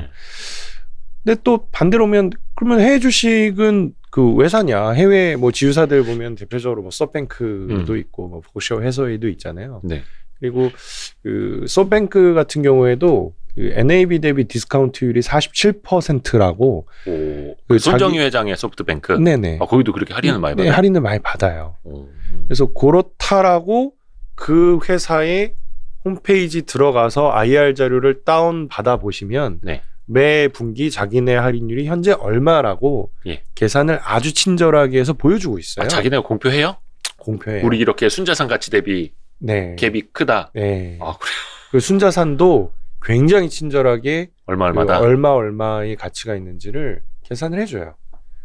얼마나 친절합니까? 그게 차이예요. 그게 차이예요. 그래서 그런 계산을 해주는데, 이제 저는 이런 얘기를 하고 싶은 거예요. 그 해외 기업과 우리나라 기업의 차이가 그 두 가지가 있어요. 하나는 되게 그 적극적인 해소에 대한 의지. 그게 어떤 식으로 나타나냐면, 할인이 문제가 된다. 복합기업으로서의 할인이 문제가 된다. 그러면 어느 순간인가 분할이라는 의사결정을 해줘요. 그리고 그 분할이라는 거는 그 앞서 이제 우리나라에서 흔히 얘기하는 물적 분할 그런 거 아니에요. 돈 그러니까 땡기려고 하는 거 아니에요. 자기네 최대 주주만을 위한 그런 분할이 아니라 네. 저평가 요인을 해소하기 위한 분할인 그렇죠. 거죠. 예. 그렇죠. 그래서 그 해외는 물적 분할은 그 하긴 하는데 그거를 뭐 이렇게 신사업을 뭐 돈을 땡기기 위해서 하는 게 아니라 대부분 물적 분할은 구조조정을 목적으로 해요. 그렇죠. 안 좋은 네. 회사들 떼내가지고 안 좋은 팔거나 그렇죠. 뭐, 떼서 팔고 그 돈이 자회사로 유입이 되는 게 아니라 팔면 그 돈이 모회사로 들어와요. 네네. 그 LG화학하고 에너지솔루션의 케이스로 오면 IPO를 통해서 누가 돈을 받아가죠? 에너지솔루션이 가져가잖아요. 그렇죠. 네. 자기 회사의 자본금을 유치하는 행위니까 그쵸, 주식을 그쵸. 발행한다는 것 자체가. 그게 그쪽으로 좀 더 집중이 되죠. 그걸 네. 통해 투자를 하겠다고 하는 거니까. 그렇죠. 근데 그 해외는 그게 대부분 다 모기업으로 들어가기 때문에 이제 그걸 통해서 앞서 말씀드린 것처럼 원래 하던 잘 나가던 사업에 돈을 더 집중적으로 투입을 해주거나 아니면은 그 배당으로 좀 돈을 돌려주거나. 그러니까 어떤 경영 효율성을 높이거나 주주 가치를 높이거나. 그렇죠. 그래서 이제 이런 상상을 해봐요. 그 만약에 그 LG 화학이 네. 그 미국에 상장이 된 기업이었다. 네. 라고 하면 전 이렇게 됐을 수도 있겠다는 생각이 들어요. 이 배터리 사업을 물적 분할해가지고 그거를 IPO 하는 게 아니라 그 인기가 없는 그 멀티플이 되게 낮은 석유화학 기존의 석유화학 사업을 떼내서 물적 분할해서 그 매각하거나 매각하거나 아니면 그거에 뭐 자본 유치를 해서 모회사의 돈을 투입시켜서 그 돈으로 그러니까 우리 주주가 굳이 돈을 넣지 않아도 그 돈으로 배터리에 증설에 투입이 돼서 이게 더 잘 나가는. 그러니까 LG화학의 석유화학 부문을 떼서 매각한 다음에 그 돈으로 LG 에너지 솔루션에 투자를 더 해주는. 그렇죠. 자, 이 이야기를 LG 분들이 듣고 깜놀하고 계십니다. 아니 그러면 그 얼마나 행복했겠어요. 그렇죠. 우리 주주들이. 주주들 입장에서는 네. 새로운 돈 들이지 않아도 네. 지분을 빼앗기지 않아도 네. 회사를 키울 수 있는 재원이 마련이 되는 거니까. 그렇죠. 뭐 대부분 그렇지 않을까요? 주주분들이 석유화학 보고 투자하지는 않았을 거고, 그렇죠. 뭐 솔직히 배터리 보고 투자했겠죠. 솔직한 얘기죠. 예. 그래서 그런 분할에 대한 방식의 차이, 그다음에 뭐 인적 분할을 한다든지, 인적 분할하게 되면 뭐 어떤 뭐 사업부는 멀티플이 되게 높을 수도 있고, 어떤 사업부는 멀티플이 낮을 수도 그렇죠, 있잖아요. 그런 것들을 두 개 다 똑같이 갖고 있는 거니까. 예. 근데 보통은 이게 그 평균의 함정이라는 게 있기 때문에 네. 합쳐지면 좀 희석이 돼요. 네네. 그래서 제대로 그렇죠. 평가를 못 받거든요. 네. 그래서 그걸 떼서 평가받겠다. 그런 그게 이제 다임러 케이스고요. 다임러가 다임러 트럭을 분할해가지고 이제 상장했고 그거를 이제 기존 주주에게 그대로 다 줬잖아요. 다임러 트럭의 주식을. 그게 무슨 방식이었죠? 그 신주 발행할 때 신주 발행할 때 우선 매수 청구권이었던가요? 뭐. 그냥 주식을 줬어요. 기존 모회사 주주에게 65%의 주식을 그냥 그대로 줬어요. 기존 주주 배정 방식으로. 네, 배정 방식. 그러니까 사실은 그게 인적 분할이에요. 냉정하게 뭐 인적 분할이 그 새롭게 신설이 되는 회사의 주식을 공평하게 주는 거니까 그 다르지 않고요. 근데 어쨌든 그 과정을 통해 가지고 다임러의 주주들은 거의 작년 한 해 동안 2배에 가까운 그 차익에 대한 기회가 생기기도 했고요. 그 작년에 그 선택할 수 있는 거니까. 그렇죠. 뭐 팔든 뭐 그렇죠. 하든 주주들이 선택할 수 있어요. 완성차 업체들 그 주가가 그렇게 해피하진 않았을 거든요. 그렇죠, 안 좋았죠. 뭐 2배 가까이 벌었으면 굉장히 만족할 만한 결과였었던 거고. 그래서 그런 부분에 대한 해결의 의지가 있다. 라는 게 이제 첫 번째고, 그다음에 이제 두 번째는 기능이 있어요. 해외는 지주사가 그 자기만의 역할이 있다는 거예요. 네. 그러니까 아까 이제 소프트뱅크를 말씀드렸지만 소프트뱅크는 전 세계 어떤 기업보다도 어떤 비전을 가지고 목표를 가지고 그것도 이제 뭐 짧은 비전이라 굉장히 장기적인 비전을 가지고 그 비전을 실현하기 위해서 우리가 바틀렉이 되는 그런 그 영역들에 대한 선제적인 투자. 굉장히 좀 먼 미래를 바라보는 투자일 수도 있지만 먼 미래에 유니콘이 될 기업들을 키워주는. 그렇죠. 네. 그래서 계속 투자를 하잖아요. 네. 그 지주사만의 그러니까 기능이 있는 거고 그 기능이 과연 제대로 되느냐 제대로 되지 않느냐에 따라서 우리가 그냥 평가를 한 다음에 그게 별로 마음에 안 들면 저게 제대로 되지 않았다라고 하면 주식을 팔 수 있는 거고 반대로 그 기능이 내가 보는 관점하고 정확히 일치한다라고 하면 그 주식을 살 수 있는 거잖아요. 네. 그래서 보면은 여기가 비록 그 NAV 디스카운트율이 47%라고 하더라도 근데 그것만 놓고 우리가 아예 저기도 거봐 저평가됐잖아라고 하면 그건 정말 바보 같은 생각이고 그게 아니라 소프트뱅크의 지난 한 5년 동안의 주가 흐름을 보시라는 거예요. 보시면 할인율은 그 정도로 꾸준하게 유지가 됐지만 NAV가 그거 이상으로 계속 커졌기 때문에 결국은 주가가 많이 올랐어요. 그러니까 여기서 말하는 NAV라는 건 이제 순자산 가치인데 그쵸. 결국 소프트뱅크라는 회사가 투자해 놓은 회사들이 커져갈수록 순자산 가치가 올라오는 거니 네. 이 회사 주가도 같이 올랐다. 그렇죠. 그런 거죠. 그런 거죠. 그런 어떤 차이가 있는데 그 우리나라 이제 지주사들을 보면 대부분 그 두 가지에 부합하지 않아요. 그러니까 하나는 그렇게 그 주가의 저평가 상태를 해소하기 위해서 뭐 기업의 뭐 분할이라든지 그런 액션을 하려는 의지도 없고 두 번째는 그럼 지주사에게 그럴 만한 기능이 있는가. 그래서 한번 잘 생각해 보시면 대부분의 지주사가 그냥 자회사 지분을 갖고 있을 뿐이지 그것도 대부분 상장되어 있는 자회사. 그렇죠. 주인들이 다 따로 있고. 네. 이중 상장이 되어 있는 거죠. 그렇죠, 그것만 갖고 있을 뿐이지 그 지주사가 어떤 그 자기만의 기능을 가지고 이 방향으로 간다. 근데 그런 지주사가 있냐는 거예요. 물론 있습니다. 있는데 대부분의 지주사는 그런 게 없어요. 그래서 그 지주사의 미팅을 해보시면 들을 얘기가 없어요. 그러니까 사업하는 지주사, 사업 지주사 외에는 네. 그냥 뭐 자회사 브랜드 이용료나 네. 뭐 약간의 배당이나 이런 네. 것밖에 없는. 네, 순수 지주사죠. 그게 네, 순수 지주사. 순수 지주사라고 하고 대부분은 우리나라 기업들은 순수 지주사예요. 많죠. 그러니까 하는 일도 없고 들을 만한 것도 없고. 사실 그 여러분 네. 지주사 혹시 사업 보고서 보시면요, 그 직원의 현황 있잖아요. 직원 몇 명 있는지. 그 순수 지주사에는 뭐 무슨 자산 가치가 뭐 몇 조 막 몇십 조 되는데 직원이 정말 몇 명 없죠. 열댓 명 있는 데도 있고. 없어요. 진짜 없어요. 네. 더 웃긴 하는 거는, 일이 없다는 거죠. 더 웃긴 거는 네. 그 진짜 이거 분노할 수 있는 얘기인데 저는 참고로 이 사회주의자 그런 사람 아닙니다. 이게 돈을 많이 벌게 하면 돈을 많이 번 사람 돈을 많이 받아가야 돼요. 그게 일치가 돼야 돼요. 맞아요. 네, 맞아요. 그러니까 위험과 보상이 일치를 해야 되거든요. 네, 근데 그 지금 얘기한 것처럼 순수지주사는 사실 아무것도 안 하는 건데 네. 거기에 그 주요 그 C레벨들의 연봉을 보면 죄송합니다. 네. 쓰레기로 들릴 뻔해가지고 네. C 레벨, C레벨, 네, C 레벨, 그러니까 네. CEO, 뭐 COO, 뭐 CFO, 뭐 이런. CSO 예. 뭐 그런 분들. 아, 되게 왜 쓰레기로 들렸지? 제 발음이 좀 쓰레기는 아니에요. 훌륭하신 분들인데. 근데 막 연봉이 너무 세요. 막 50억씩 받아가더라고요. 특히 그거는 이제 대주주 같은 집안일 경우에. 네. 예. 그래서 그거에 대한 납득이 잘 안 되는 거죠. 주가도 빠졌고, 그다음에 그 지주사만의 기능도 별로 없고, 근데 왜 본인들만 행복하냐는 거예요. 배당도 되게 쥐꼬리만큼 주면서 도대체 뭐 하냐, 뭐 하는 거냐.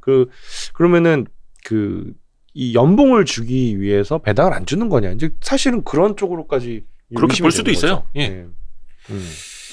아무튼 이제 그 두 가지의 문제를 갖고 있기 때문에 지주사 할인이 극복이 된다라고 얘기하는 것, 혹은 그 지주사 애널리스트들이 뭐 이 기업은 NAV 디스카운트율이 뭐 60%이기 때문에 저평가되어 있으니까 사라. 그런 주장을 하는 거는 다 개소리라고 보시면 돼요. 제가 생각했을 때는 그거는 속이는 이거 거예요. 그대로 나가도 됩니까? 네, 속이는 역시 거예요. 미스터 쓴소리. 예, 저기 애널리스트 업계에서 보기 힘든. 예. 정말 저도 그렇게 쓰긴 하는데 독립투사 여러분. 예. 근데 그거는 이런 분이 계셔야 됩니다. 속이는 거죠. 어떻게 보면 꼬리 잡기, 뭐 수건 돌리기 이런 걸 수도 볼 수 있을 텐데, 그러니까 원체 그 대주주 일가 사람들이 고액 연봉을 받아가다 보니 사실 자본주의 사회에서는 얼마 이상으로 받지 마라고 할 수는 없는 거잖아요. 그럼요. 그래서 대외적으로 많이 공표를 해라. 그래서 사업보고서에다가 가장 임금을 많이 받는 사람들을 특히 이제 등기임원일 경우에는 공시를 해라라고 하니까 이 사람들이 등기임원에서는 또 빠지고 미등기임원으로 해서 자기 이제 공시 안 되게 하고 그럼 나중에 이 사람들 상위 5명을 그러면은 다 써라. 이렇게 또 법은 또 바꾸고. 그렇죠. 그래서 어찌됐든 간에 그 기자들이 항상 분기보고서나 사업보고서 이제 공시될 때 저녁까지 남아 사는 게 그거예요. CEO 연봉, 대주주 일가 연봉 누가 많이 받나 해서 최고 연봉 누구. 그런 지금 꼬리잡기를 하고 있습니다. 네, 별로 달라지는 건 없고. 그래서 네. 그분들이 그 눈치 보여가지고 연봉 깎고 이런 케이스는 아직까지 못 봤고요. 아니 뭐 회사를 잘 운영하시면 많이 받아가는데 누가 뭐라고 하겠어요. 성과에 연동하라. 그렇죠. 아니 뭐 주주들한테 돈 많이 벌어주면 뭐 연봉 100억 받는다고 누가 뭐라 하겠어요. 네, 그럼요. 스톡옵션도 마찬가지고. 그럼요. 근데 이게 돌고 돌아서 결국은 아까 주총에서의 어떤 의결권, 그렇죠? 소액주주들의 힘, 목소리 이런 거로 다시 또 계속 돌아가는 거잖아요. 그렇죠.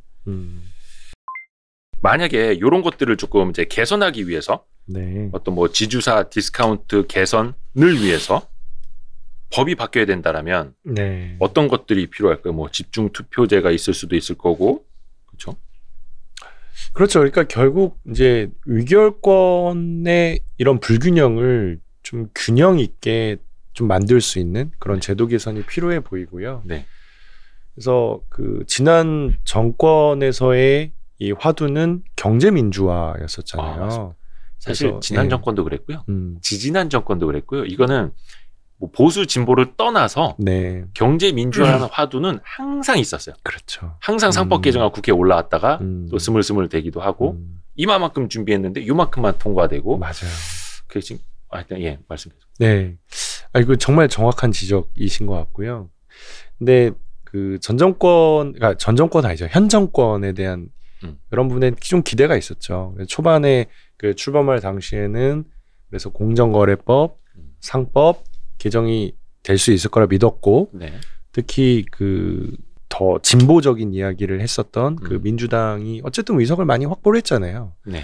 그래서 재작년에 공정경제 3법이라고 그래서 네. 그 당시에 이제 상법, 그 공정거래법 그리고 금융감독법 이제 그런 정도 그 법이 통과가 됐는데 그때도 이제 기자님이 말씀하신 것처럼 상법 쪽이 너무 많이 후퇴한 거예요. 초반에 이야기를 했었던 부분들에 비해서 너무 후퇴를 해버렸기 때문에 그냥 이제 주로 건드렸던 거는 이번 정권에 대한 평가를 해보자면 주로 그 공정거래법 쪽에서는 그래도 많은 진전을 이뤄냈다라는 이제 평가를 하거든요. 네. 특히 뭐 일감 몰아주기에 대한 규제를 좀 더 강화를 하고 예.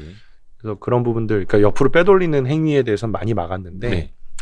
근데 이제 제가 생각했을 때는 이거는 그 너무 그 네거티브한 정책인 것 같은 거예요. 그냥 하지 마라. 네, 뭘 하지 마라라고 계속 그 손발을 막 묶는 거죠. 묶는데 문제는 이렇게 하면은 또 다른 길을 찾거든요. 자꾸 저기 뒷문 찾게 되죠. 뒷문 찾아요. 어떤 형태로든 그걸 찾아요. 그래서 그런 방식으로 가는 것보다는 그냥 애초에 본질을 다시 건드려 보자. 그게 그 상법 쪽인 거고, 그 상법에서도 사실 제일 그 기본적인 거는 앞서 얘기한 것처럼 아예 그냥 이사회 의무에다가 네. 그 주주에 대한 선관의 의무를 다 해야 된다라는 걸 아예 박아놓던가. 예, 그러면은 그걸 토대로 우리가 소를 할 수가 있게 되거든요. 저희가 대선 후보분들 나오실 때마다 그 상법 제 382조의 3항 네. 그 이야기 지겹게 하고 있거든요. 네. 그러니까 이사는 회사를 대리하여야 된다라고 돼 있는데 그게 아니라 회사와 주주를 대리하여야 한다 이렇게 개정을 해야 된다. 사실 뭐 어려운 것도 아닙니다. 그거 뭐 법 개정하는데 어려운 것도 아닌데 그러니까요. 국회의원 분들이 좀 다음에 표를 받고 싶으시면 꼭 그거를 고민을 해주십시오. 그러니까 예. 회사를 대리하여야 한다. 근데 예. 회사와 주주를 대리하여야 한다. 이거 3글자 넣는데 그게 그렇게 힘든지는 뭐가 무서워서 진짜 이해가 안 되네. 뭐 아무튼 저는 그게 일단 거기서부터 않고요. 이제 출발을 해야 되는 그것도 거고. 그것도 돼야 되고 그 다음에는 이제 아까 제가 얘기한 것처럼 이미 지주사로 다 갔기 때문에 이게 의결권이 한쪽에 쏠려 있으니까 그거를 좀 이렇게 분산화 시키려면은 뭐 집중 투표제도 필요하죠. 집중 투표제 필요하고 그 조금 더 뭐 극단적으로 나가면은 메저리티 온 마이너리티라고 해서 이게 소수 주주들에게만 물어보는. 근데 이건 좀 너무 좀 급진적이기 때문에 조금 설명을 하고 넘어갈게요. 네. 집중 투표제라고 하는 거는 예를 네. 들어서 이사 5명을 뽑는다. 네. 그럴 때 한 표 한 표 한 표 한 표 행사할 수 있는 걸 내가 요 5표를 가지고 한 사람한테만 몰아줄래. 네. 그래서 이 사람의 선임 가능성을 높이는 약간 그런 제도. 예, 그게 그렇죠. 이제 집중 투표제죠. 네, 맞습니다. 그리고 메이저리티 오브 마이너리티는 네. 조금 어렵긴 한데 네. 설명 좀 해주세요. 네. 그러니까 그 이제 예를 들면 쉽게 얘기하면 이런 분할권이 딱 있어요. 근데 분할권에 대한 투표를 진행을 하는데 그 LG는 빼는 거예요. 그 LG 그 화학의 물적 분할을 물어보는데 그 최대 주주인 LG의 위결권은 제외하고 나머지 소수 주주들 한 70% 정도의 소수 주주들의 다수결을 묻는 그 방식이 그 메저리티 온 마이너리티거든요. 소수 주주들의 다수결에 따라서 결정을 해야 하는. 네. 왜냐하면 뭐 분할을 한다. 결국 그 분할로 인한 결과로 제일 큰 이득을 보는 게 대주주라는 건 너무나 자명하기 때문에 네. 그래서 가장 큰 이해관계가 있는 사람은 의사결정에서 좀 빠지쇼. 네. 소액주주들끼리 한번 결정을 해보겠습니다. 이런 그렇죠. 원칙이죠. 네. 이런 것들이 일단은 그 위결권에 대한 우리가 매수하는 보통주의 위결권의 가치를 높여준다는 점에서 좀 아주 근본적인 대책이 될 수 있을 거고요. 네.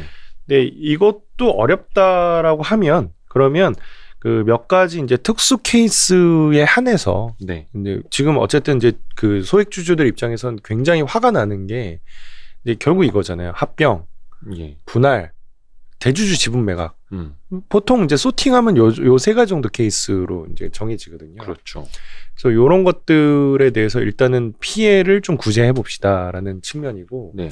그래서 뭐 첫 번째는 이런 안건에 대해서 주식 매수 청구권 당연히 합병은 이미 뭐 그걸 주지만 예, 주식 매수 청구권 분할이나 아니면 최대주 지분 매각할 때는 이제 그거가 없잖아요. 없죠. 주식 매수 청구권이. 그래서 그거를 주자라는 거. 그다음에 또 하나는 그 우리나라 이 주식 매수 청구권을 그 결정하는 방식도 굉장히 문제가 큰데 네. 이거 바꿔야죠. 참. 네. 그러니까 그냥 시가를 기준으로 결정이 뭐, 되니까 직전 뭐 2개월 평균 뭐 직전 일주일 평균 뭐 이렇게 해서 더해하고 나눠서 산술 평균을 하죠. 네. 그러니까 이 문제는 그 사실 최대 주주의 입장이 조금 더 반영이 될 수 있는 방식이거든요. 그렇죠. 왜냐하면 이게 결국 기준일이라는 거는 이사회 결의를 기준으로 결정이 되기 때문에 최대 주주가 봤을 때 그 주가가 낮을 때 뭐 이런 의사결정을 할 수도 있는 거고 이사회를 딱 그날 개최를 하면 되는 거니까 가장 주가가 낮을 네. 때 그렇죠. 예. 그리고 또 하나는 그 주가를 의도적으로 낮출 수 있는 수단이 좀 있죠. 뭐 예를 들어서 악재를 계속 양산한다라든지 네. 의도적으로 뭐 열심히 영업을 안 해서 수주량을 떨어뜨린다든지 네. 뭐 이런 식으로. 그리고 아니면 그 비용을 좀 보수적으로 잡는다든지. 그죠. 뭐 비용 많이 떨궈내고 막 충당 더 하고. 예. 감가상각을 갑자기 4년 하던 거 6년으로 막 해버리고 그 뭐 3년으로 막 짧게 만들어 버리고 비용 많이 써버리고. 예. 근데 그거에 대한 설명이 좀 명확하지 않으면 뭐 영업이익률 원래 10%였던 회사 갑자기 5%가 됐다. 그럼 주가가 급락을 할 거잖아요. 그렇죠. 그럴 때 이런 의사결정을 해버리면 우리 주식을 털리는 거거든요. 그렇죠. 예, 주식 매 청구권이 있어도. 그러니까 이거를 이제 영미법에서는 공정 가치를 기준으로 주식 매 청구를 부여를 하기 때문에 네. 뭐 예를 들면 부동산 가치라든지 아니면은 어떤 사업에 대한 그 잠재적인 네. 예, 잠재적인 어떤 그 포텐셜까지 다 포함을 해가지고 산정을 해주니까 네. 어느 정도는 그 시점에 대한 부분을 보정해 줄 수 있거든요. 네. 그래서 이제 그런 것들도 필요하다라는 거고. 그다음에 그 지금 대선 후보가 이야기하는 거는 그래 좀 좋은 얘기가 있더라고요. 보니까 뭐 우선 신주 인수권을 부여한다든지 네. 우선 청약권을 부여한다든지.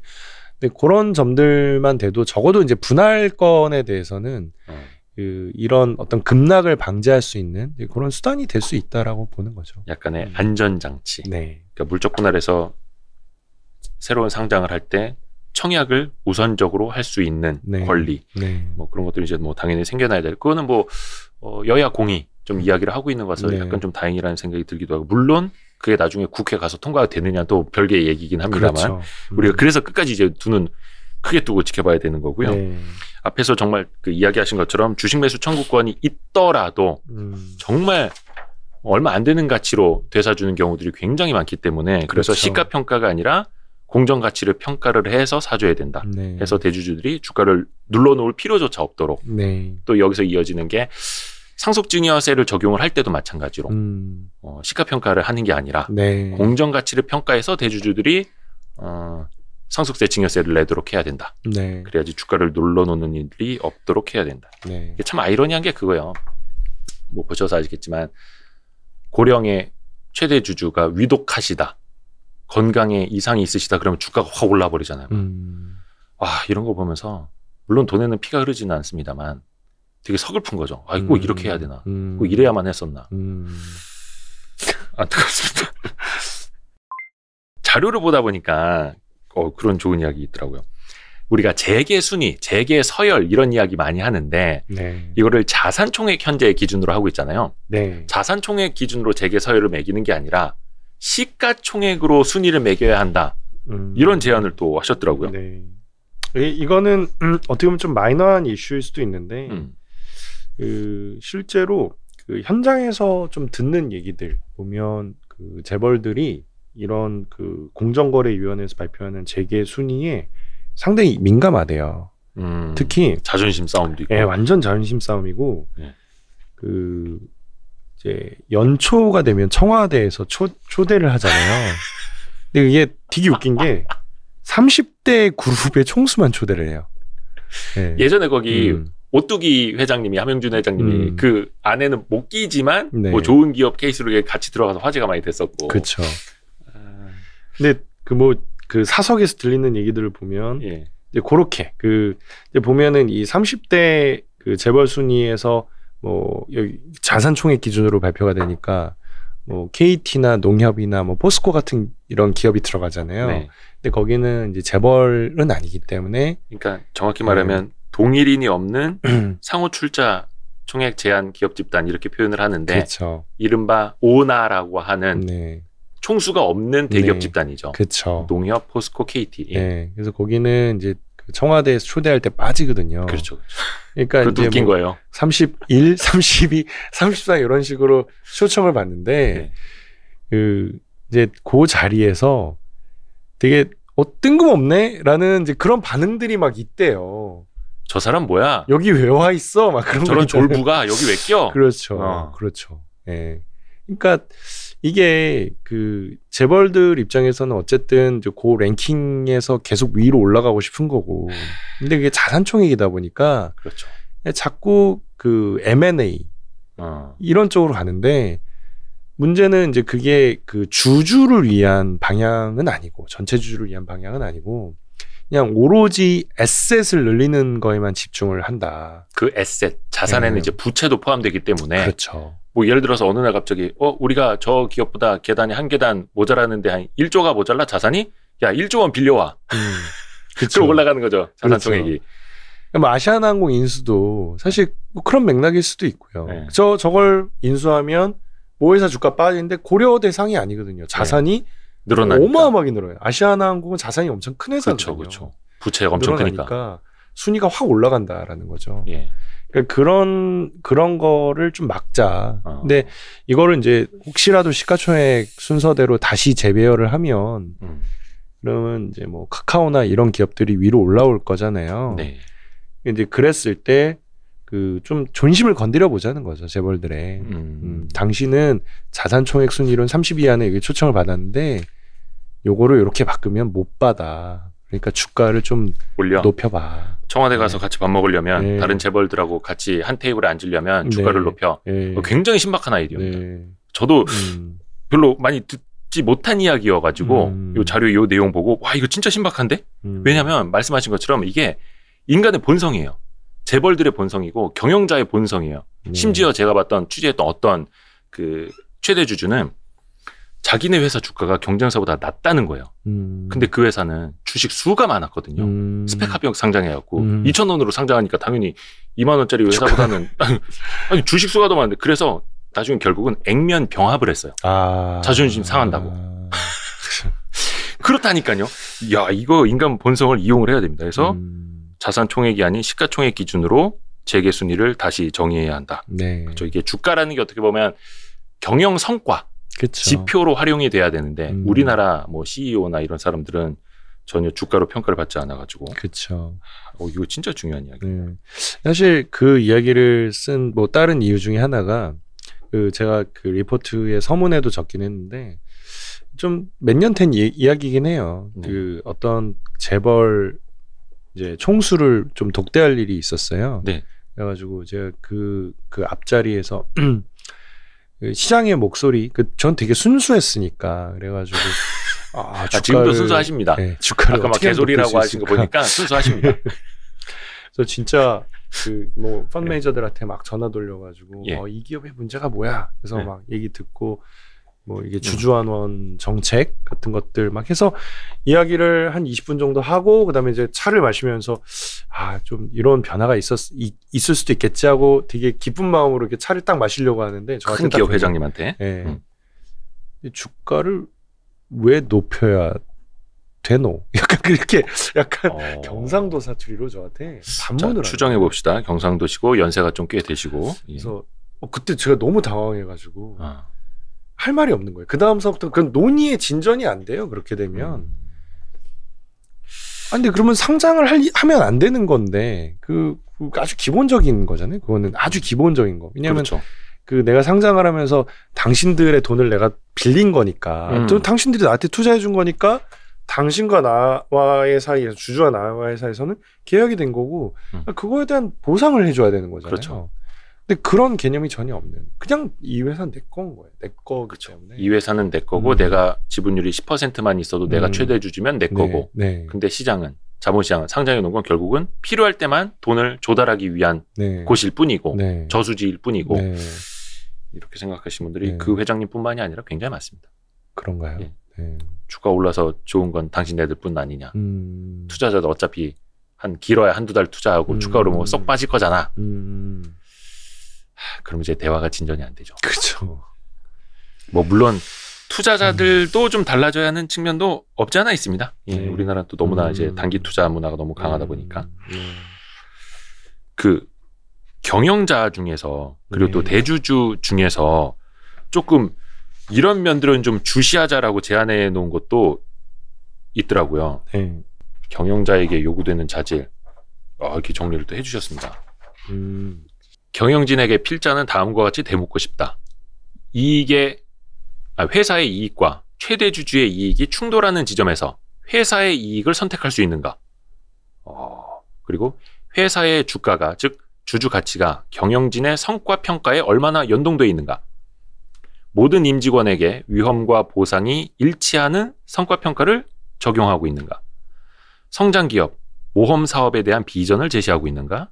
또 하나는 모든 이해관계자의 이익을 위해서 선의를 가지고 실행하는가? 이거를 이제 되묻고 계시는데 좀 설명을 좀 해주실까요? 그러니까 뭐 앞서 말씀드렸던 내용들이 여기에 뭐 함축되어 있는 부분이기도 하고요. 그리고 이제 제가 이런 지배 구조를 뭐 연구하고 하면서 또 많은 기업들을 만나는데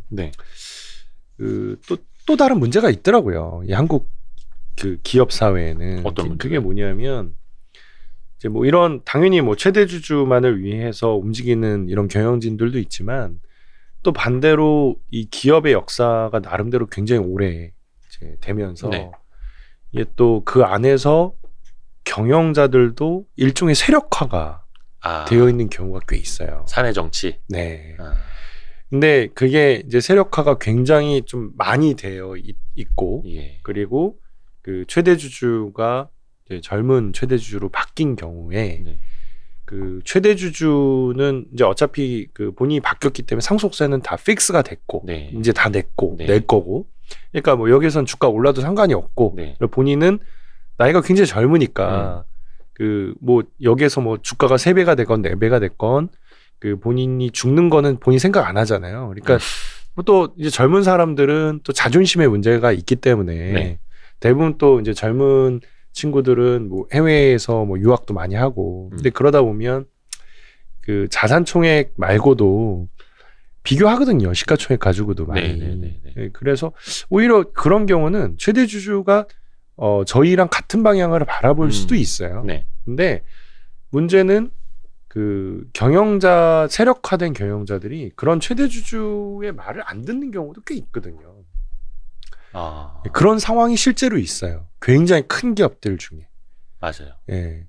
자기 자리 지키려고 하고. 네. 예. 근데 문제는 이게 이렇게 이제 새롭게 바뀌어야 되고 그리고 이제 제가 말씀드린 것처럼 뭐 성장 사업이나 모험 사업들을 하려면 여기에는 리스크가 또 따라오거든요. 네. 예. 뭐 이런 투자를 해야 되고 그 투자가 실패할 수도 있고 그런 의사결정을 해야 되는데 근데 이미 내가 어느 정도 이 사내에서 역량이 좀 됐고 좀 연륜이 됐고 그다음에 어느 정도 조직화가 된 사람들은 그런 리스크를 안 지려고 그래요. 맞아요.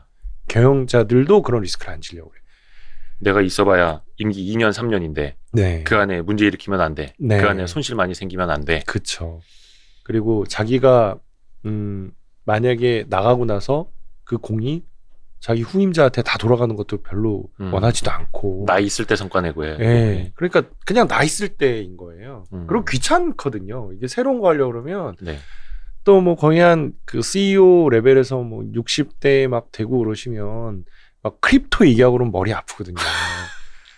근데 이제 젊은 그 최대 주주가 어느 날 갑자기 와가지고 네. 아니 뭐 여기 플랫폼도 하고 뭐 크립토도 우리도 좀 이렇게 합시다, 준비하고 이러면. 대비해야 되지 않겠냐라고 하면 이제 앞에서는 예 해야죠. 그러다가 이제 그 최대 주주 밖으로 나가면 저 이렇게 귀찮게 하지? 실제로 그런 반응이 있대요. 맞아요, 진짜로. 맞아요. 현실이에요. 네. 그래서 안 되는 이유를 찾죠. 네. 안 되는 이유를 찾고 뭉개고. 그러니까 이제 꼭 아까 이제 앞에서는 전 최대 주주의 문제만 제기를 했지만 이 경영자들도 이제 그런 문제가 있다라는 거고. 그러니까 이게 결국은 다 여기저기 고여 있기 때문에 이제 그런 문제가 발생을 하는데 그런 부분들도 좀 우리가 또 한번 이야기를 해야 된다. 근데 이게 결국은 위결권이 제대로 되어 있었다라면 그런 부분들을 우리가 명확하게 또 평가를 해가지고 다음번 뭐 이사회 후보를 선임한다든지 아니면 최대주주 선임 그 CEO 선임을 할 때 우리가 충분히 그런 부분들을 반영을 시킬 수 있다라는 거거든요. 근데 그게 안 되는 그 상황인 거죠. 그건 또 사실 외부에 잘 드러나지도 않고 모르거든요. 주주들이 알기도 힘들고 네. 출입 기자들도 사실은 인덱스하게 출입하지 않으면은 알지 못하는 건데 저도 예전에 겪어본 게 어떻게 보면은 이제 2세였나? 이렇게 물려받은 분이에요. 젊은 분인데 정말 힘들다고 토로를 하더라고요.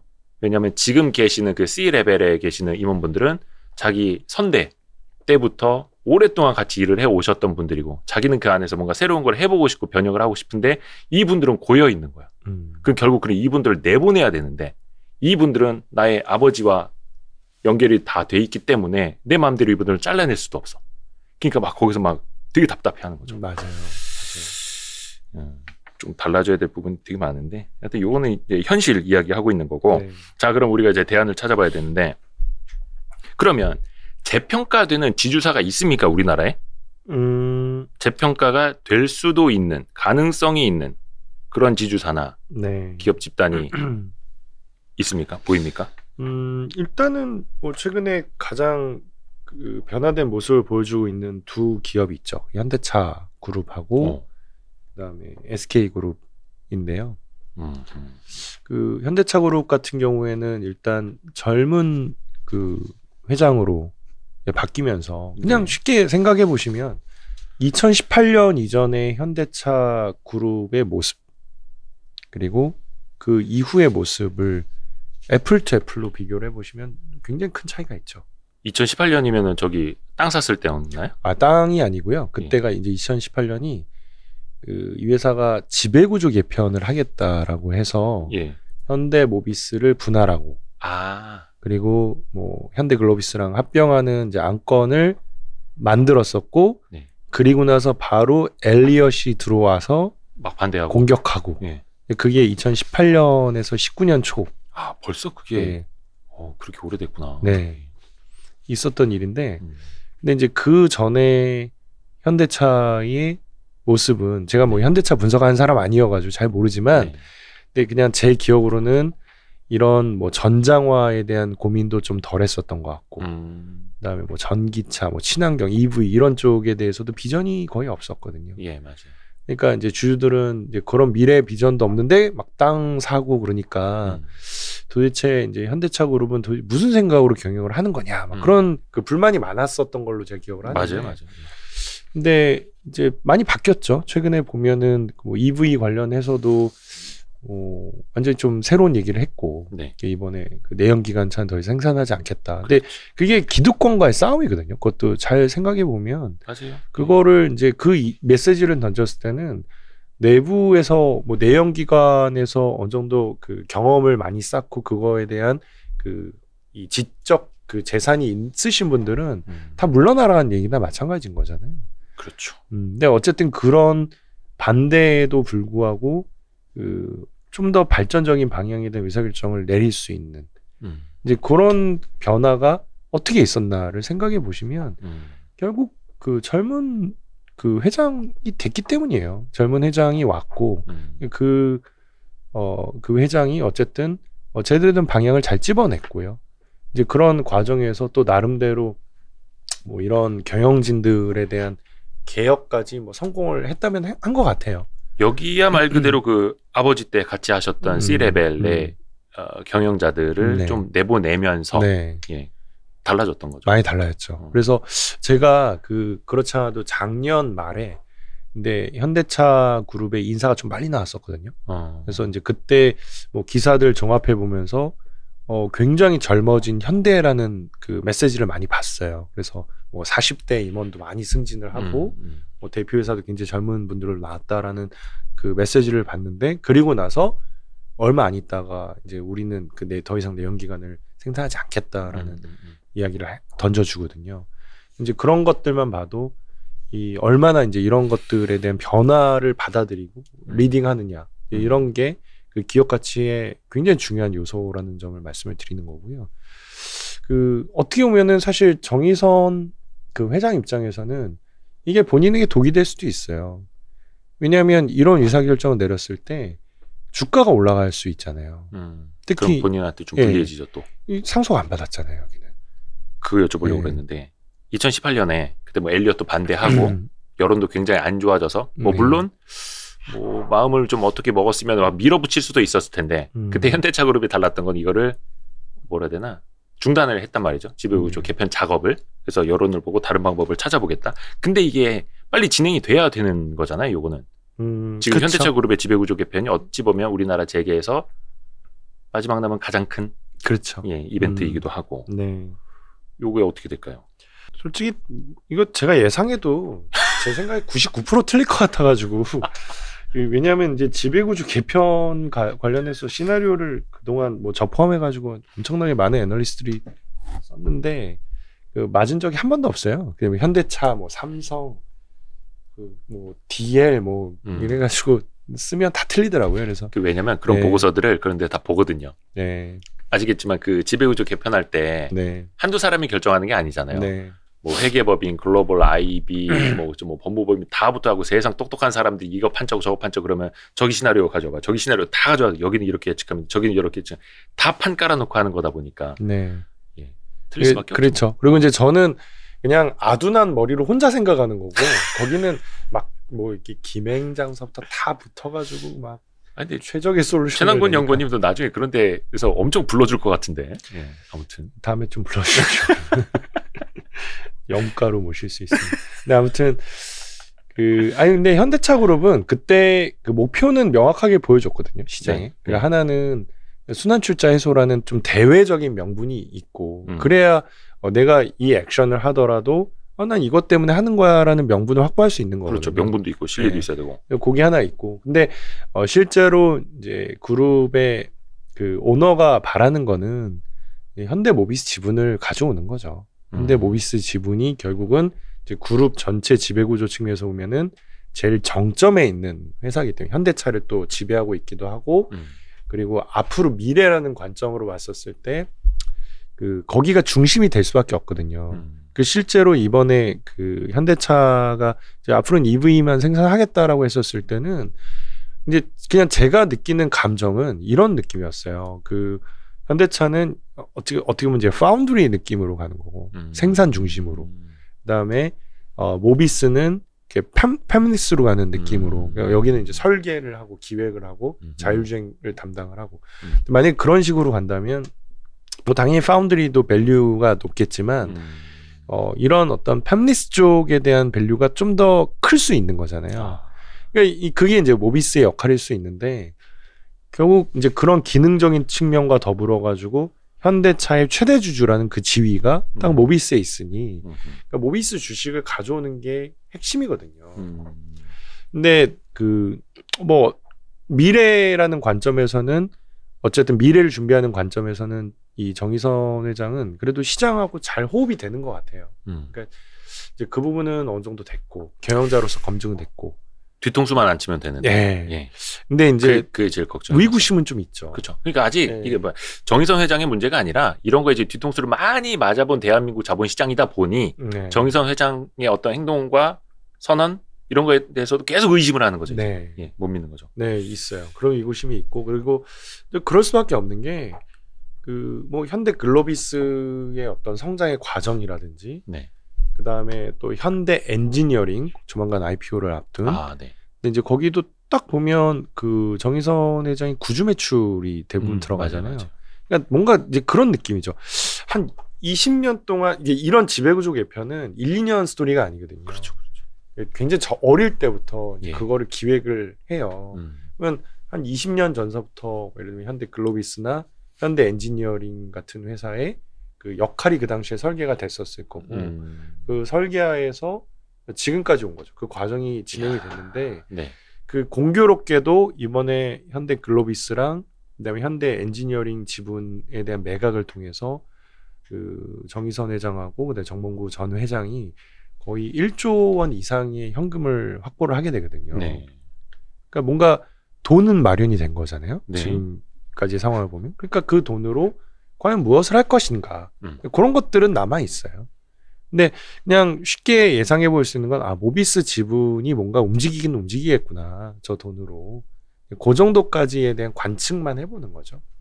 근데 이것도 뭐 공개 매수를 한다든가 뭐 그냥 사는 것 가능성하고 또 한 번에 어떤 뭐 지배구조 개편을 통해서 지분을 늘리는 거 하고 또 이게 가능성은 또 나뉠 수 있잖아요. 있죠.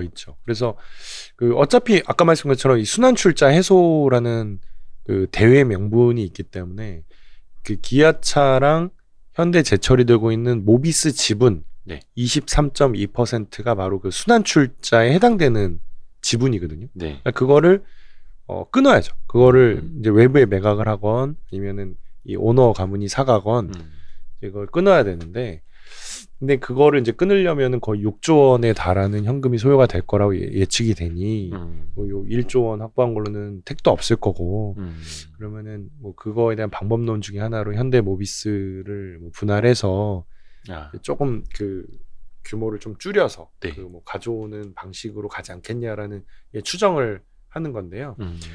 네, 이게 어쨌든 갑자기 뭐 지배구조 개편 시나리오를 이게 얘기가 흘러가서 그렇긴 한데, 네. 근데 뭐 이런 걸 다 차치하고라도 그냥 그 시장에서 나름대로 그 이런 그 위구심만 우리가 어느 정도 해소를 할 수 있다면, 그리고 만약에 이제 정의선 회장이 그 현대 모비스 지분까지 확보를 다 했다면, 그러면 이제 본인 입장에서는 본인의 어떤 나이대도 그렇고 젊은 사람이고 그리고 이제 회사를 더 키우겠다라는 좀 위욕도 좀 있는 것 같고 네. 단순히 뭐 자산 총액만 얘기하는 게 아니라 기업 가치도 좀 고민을 하는 것 같으니 그런 지배구조 개편이 일단락이 된 이후에는 조금 더 발전적인 방향으로 갈 수 있는 후보군 중에 하나겠다. 지금까지 모습을 이렇게 쭉 봤었을 때 그런 좀 기대를 갖고 있는 거죠. SK 이야기 제가 해주셨는데 네. 얼마 전에 쓰신 자료 보니까 SK는 자식에게 물려줄 기업이라고 네. 쓰셨더라고요. 네. 뭐가 그렇게 좋길래? 그래서 사실 저는 이제 언행을 일치를 시키고 싶은 사람이기 때문에 네. 일단은 제 그 주변의 뭐 친족들 이게 뭐 주식을 저한테 뭘 사야 되냐라고 물어볼 거잖아요. 네. 저는 이미 작년서부터 계속 딴 거 사지 마. 예. SK만 사. 지우사 SK만 사. 요 1월 3일에 나온 리포트 네. 있습니다. 예. 네.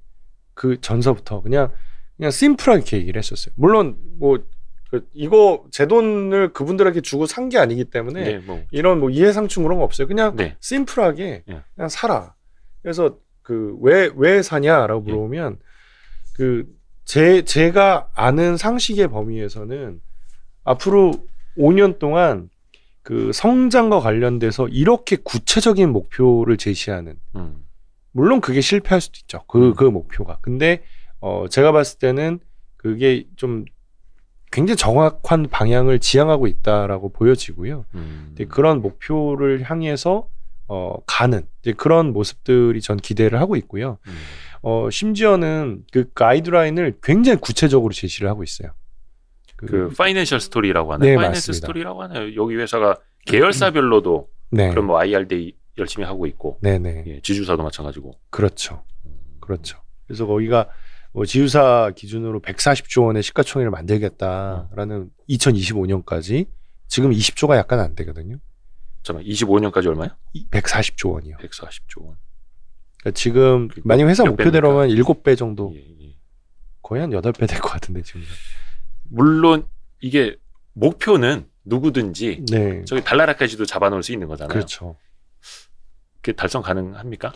근데 그걸 이제 달성 가능하냐라는 그 질문 전에 사실 그보다 더 신기한 거는 그거잖아요. 우리나라의 어떤 기업이 시가총액을 목표로 정했지?라는 그 의문이 좀 들지 않으세요? 그리고 그 근거는 무엇이며 그런 약간 기본적인 것들 있잖아요. 네. 쟤는 왜 저럴까? 좀 다르잖아요. 네. 그 우리나라 어떤 기업보다도 아까 제가 그 우리나라 재벌의 문제가 그 뭐라고 그랬었죠? 그게 주가를 고려하지 않고 그냥 자산 그쵸. 총액 예. 그런 얘기인데 여기는 주가를 정확하게 타겟팅한 거예요. 맞아요. 오히려 예. 당황스럽더라고요. 너무 구체적으로 이야기하니까 또 뭐 꿍꿍이 있는 거 아니야? 막 이런 생각이 들 정도로 네. 기존에 우리나라 다른 기업들이 해오지 않았던 방식대로 이제 IR을 하다 보니까 네. 죄송합니다. 제가 너무 때 같아가지고 막 계속 의심만 해가지고. 예. 근데 그 의심을 대부분 하고 있어요. 아직도 왜? 아니 만약에 그거를 의심 안 했으면 주가 좀 오르지 올랐겠죠. 않았을까요? 근데 별로 오르지도 않았고 하나도 안 올랐어요. 안 믿는다. 네, 안 믿어요. 안 믿고 아. 그다음에 아니 뭐 저도 이렇게 매니저들 만나면 이제 좀 지치는데 솔직히 네. 그거 다 꿍꿍이가 있어라고 저한테 얘기를 그렇죠. 네. 왜냐면 우리가 지금까지 그렇게 많이 속아왔기 때문에 네. 다른 회사들 통해서도 그렇고. 네. 속아왔고 그리고 그냥 냉정하게 얘기하면 좀 속였잖아요. 회장님이 좀 그 잘못하신 것도 있잖아요. 그렇죠. 그 두 가지. 그 사실 시장은 다 SK CNC 얘기해요. SK랑 합병. 네, 예, 합병이 있었고 네. 뭐 솔직히 최태원 회장님도 뭐 떳떳하지만은 않아요. 옛날에 그 소버린 사태였나요? 그쵸. 그때 뭐 경영권 이제 분쟁이 있었고 그 뒤에 화들짝 놀라갖고 막 선물 옵션도 열심히 하셨고 동생분하고도 이제 학교 가서 교육도 받고 오셨고. 네. 근데 또 아쉬운 거는 그 같이 학교 가셨던 그 동생분이 또 가장 중요한 계열사 SK온 맞아요. 대표이사로 이제 화려하게 네. 복귀를 하셨고 뭐 물론 좀 뭐 풀어야 될 뭐 아니 시장이 의구심을 가질 수밖에 없는 이유들이 있기는 합니다만 네. 그럼 또 어디에다 주목을 해야 되는 겁니까? 근데 저는 일단 이렇게 하는 기업이 없다라는 거 그리고 무엇보다도 제가 봤을 때는 회사 얘기한 뭐 소재나 그린이나 바이오 쪽에 대한 미래가 충분히 있다라고 봐요. 왜냐하면 지금 시장에서 멀티플을 가장 많이 받는 쪽이 그쪽인데. 네. 그리고 투자하는 대상 회사가 굉장히 좋은 회사들 중심으로 좀 투자가 이루어지고 있는 거예요. 레코드가 되게 좋다는 거죠. 네, 네. 그리고는 또 하나는 우리가 이제 구체적으로 이걸 목표를 제시를 했기 때문에 검증을 할 수 있어요. 올해, 내년, 내후년 어떤 분야에서 어떻게 이 회사가 지금 가고 있는지를 다 일일이 검증을 해나가면서 비교를 할 수 있기 때문에 적어도 뒤통수는 안 맞을 거라는 거죠. 맞아도 앞통수 맞는 거지 뒤통수는 아닐 거다. 내 생각이 틀린 거지 이거는. 회사가 저를 속여가지고 여기에서 뭔가 잘못된 길로 가지는 않는다. 왜냐하면 투자에 대한 목표를 다 밝혔고 실제로 지금 투자하는 대상물이 그거랑 전혀 벗어나지 않는 투자가 실제로 이루어지고 있거든요. 네. 예, 그러니까 이거는 내가 만약에 이 산업에 대한 인사이트만 공부를 조금 더 열심히 해서 갖춘다면 네. 적어도 속지는 않는다라는 이제 그런 점들을 말씀을 드리는 거고요. 뭐 물론 목표한 대로 회사가 똑같이 갈 수만은 없죠. 뭐 그렇죠. 여러 가지 사업상 어려운 상황들이 나타날 수 있는데, 근데 그게 뭐 속이려 한다거나 네. 예, 속는 그런 차원은 아니니까. 찾는 차원은 아니죠. 어허. 그래서 우리가 예를 들면 뭐 시장에서 2차 전지 소재라고 할 수 있는 에코프로 BM을 산다든지 아니면 포스코 케미칼 산다든지 할 때 그 네. 회사의 멀티플이 굉장히 높더라도 네. 그래도 이 회사는 성장할 거라는 믿음이 있기 때문에 그 주식을 열심히 사는 거잖아요. 네. 믿고.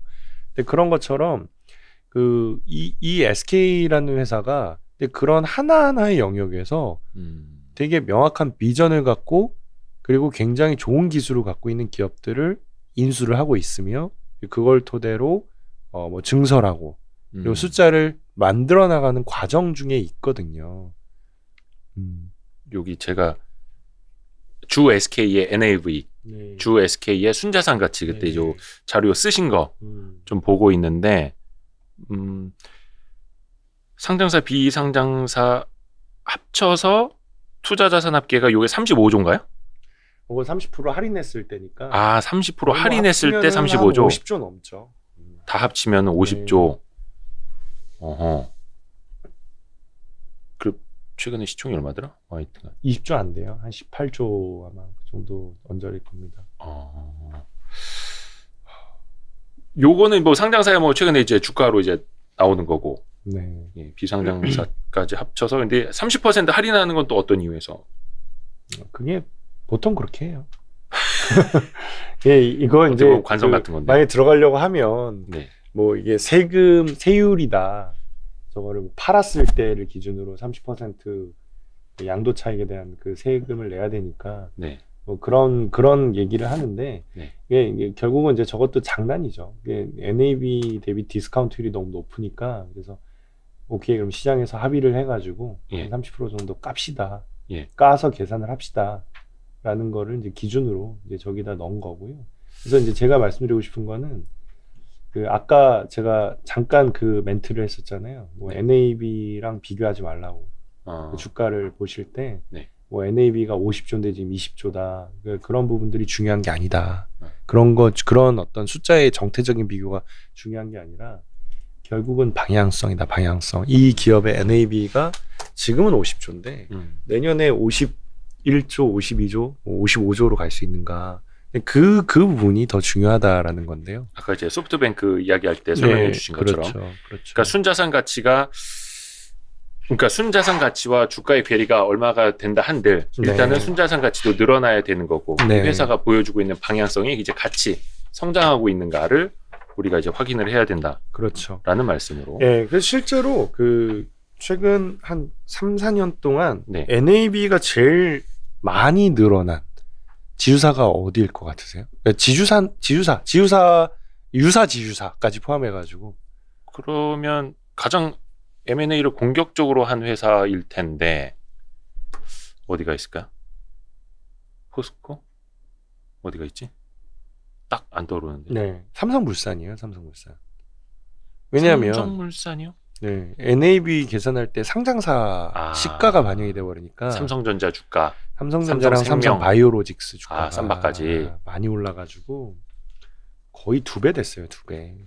근데 주가는 더 빠졌잖아요. 그러니까 그거는 우리가 이제 쉽게 계산할 수 있는 NAV로만 보는 것도 문제가 있고, 왜냐하면 상장사에 대한 지분 가치는 이 지주사가 어떤 역할을 해서 그 전자 주가가 오른 것도 아니고 지주사가 역할을 해가지고 삼바 주가가 오른 게 아니잖아요. 그러니까 그런 거는 거의 디커플링이 될 수밖에 없는 거고, 그거보다는 이 지주사가 직접적인 뭔가를 투입해서 뭐 그게 무형적인 거든 유형적인 거든 투입을 해서 얼마나 많은 그 투자 자산이나 뭐 그런 에셋을 늘렸는가. 그리고 그 늘린 게 과연 이제 소액주주가 동의할 수 있는 그런 방향으로 갔는가, 뭐 그런 부분들이 좀 종합적으로 고려가 돼야 되는 거죠. 그러니까 삼성물산 투자하시는 분들 중에 가장 많이 하시는 이유가 뭐 자회사 지분 가치의 뭐 몇 분의 1도 뭐 평가를 못 받고 있다, 그래서 너무 싼 거 아니냐, 이 아이디어로 굉장히 많이들 접근을 하시는데, 지금 최남금 연구원님의 그 지적으로는 그냥 알아서 가만히 있는데 자회사 주가가 올라서 NAV가 올라가, 이건 좀 한계가 있다라는 거고, 계속 지주사로서 뭔가 비전을 보여주고 계속 설명을 하신 것처럼 역할을 하는 지주사가 중요하다. 그렇죠. 그렇게 귀결이 된다 봅니다. 그렇죠. 그러니까 이제 소프트뱅크 같은 경우에도 이게 그 NAB가 커져 나가면서 걔네가 굉장히 중요하게 생각하는 원칙 중에 하나는 네. 계속 순환을 시켜요. 소프트뱅크가. 네, 그냥 그 회사를 인수하고 나서 그대로 영원히 들고 간다, 그 컨셉 아니거든요. 예. 네, 어느 정도 아하. 이 기업이 바라는 정도의 성장성을 보여주고 역할을 했다라면 좀 적극적으로 매각을 해요. 매각을 해서 그 돈으로 또 재투자도 하고, 네. 뭐 자사주 매입 소각도 하고, 배당도 더 주고. 그러니까 어떻게 보면 이제 굉장히 잘하는 PF처럼 운용을 하는 거거든요. 어떻게 보면은 그게 소프트뱅크의 본질이기도 하잖아요. 본질이죠. 네. 근데 그 이제 삼성물산 같은 이제 이 기업은 전자 주식이 올랐다 팔 거냐? 못 팔죠. 예. 그다음에 삼바 주식이 올랐다 팔 거냐? 못 팔거든요. 그렇죠. 예. 그러니까 이거는 오르건 말건 냉정하게 보면 삼성물산 주주의 몫이 아닌 거예요. 그렇죠. 팔 것도 아니고 팔아서 주주들 줄 것도 아니고. 네. 그러니까 삼성물산 주주 입장에서 전자의 주식이 해주는 역할은 네. 배당이에요, 배당. 배당을 많이 주면 이제 그거에 대한 가치를 애들을 더 추가로 시켜줄 수 있는 거지. 네. 주가는 아니다. 전혀 아니에요. 그러니까 삼바는 이렇게 배당을 줄 수 있는 입장이 아니니까. 네. 그런 이제 삼바 같은 그 자산 가치에 대해서는 정말 많이 디스카운트를 할 수밖에 없는 거고. 그래서 잘 보시면은 이제 계속 이렇게 벌어지는 게 그 삼성물산의 가치랑 NAB랑 벌어지는 거는, 그러니까 물산이 이제 그런 측면에서 역할을 제대로 하지 못했다. 고유의 역할을.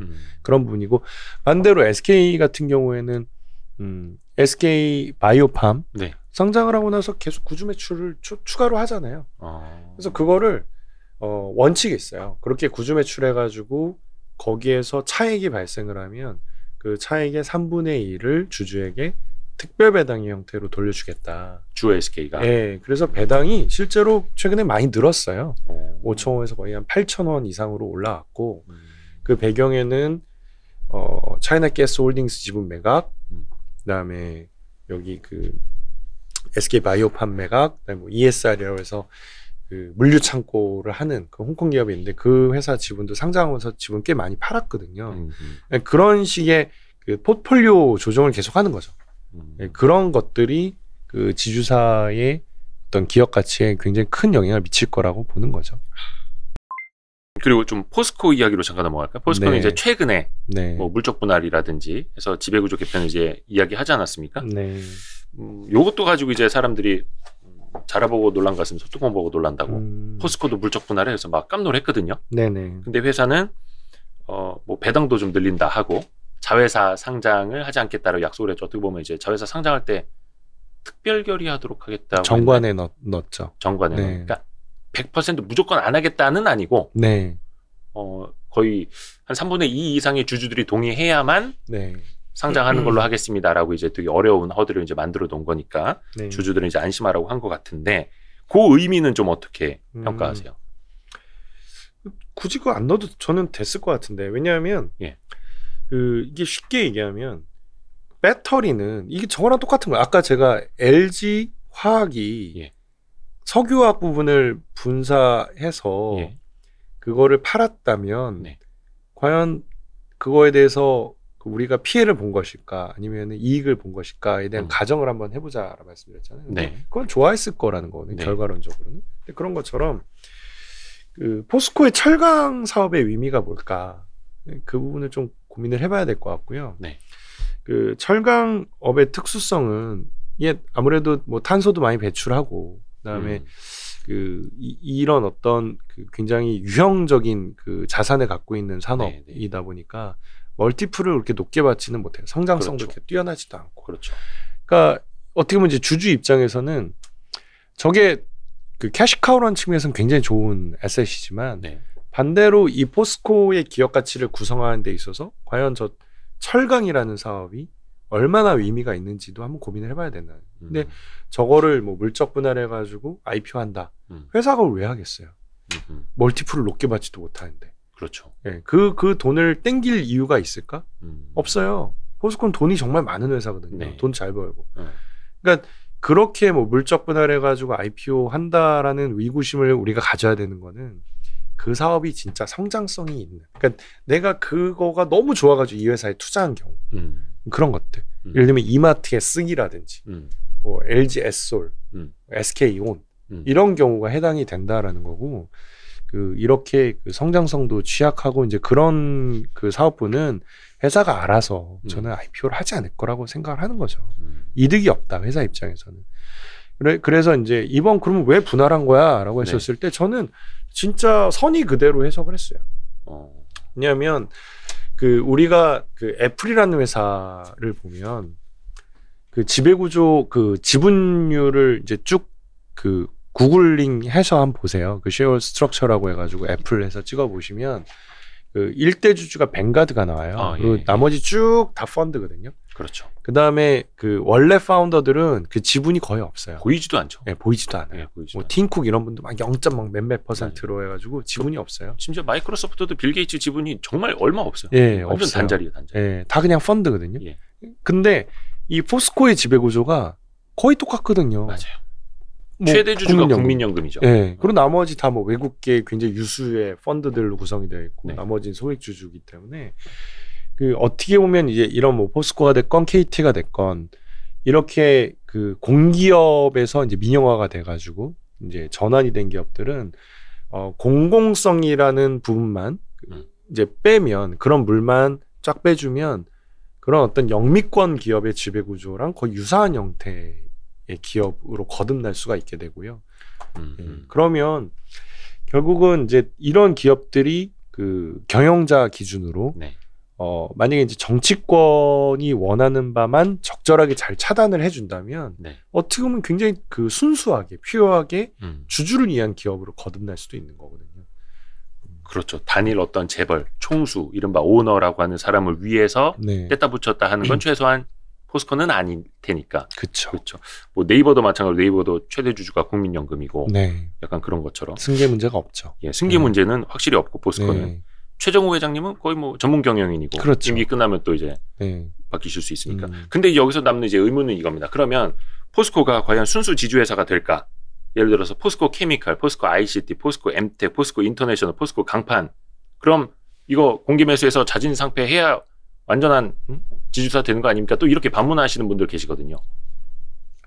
그렇죠. 근데 그게 사실 돈이 너무 많이 들어가요. 그렇죠. 그러니까 사실 그거를 뭐 공개매수 자진 상폐한다고 하는데 그게 그냥 단순하게 100%를 만들기 위해서 돈을 쓰는 거는 한번 반문을 해봐야 돼요. 우리가 과연 저 멀티플에 저거를 가져오는 게 회사의 그 자원을 재배치한다라는 관점에서 진짜 장기적으로 이득이 되는가. 그런 부분에 대한 고민이 좀 필요할 것 같고요. 그냥 그렇게 너무 단순하게 요거를 비상장화 시켜가지고 예상충 요소를 없애고 그냥 포스코 홀딩스만 상장한다라는 그런 그림보다는 일단은 스텝 바이 스텝으로 나가자는 거죠.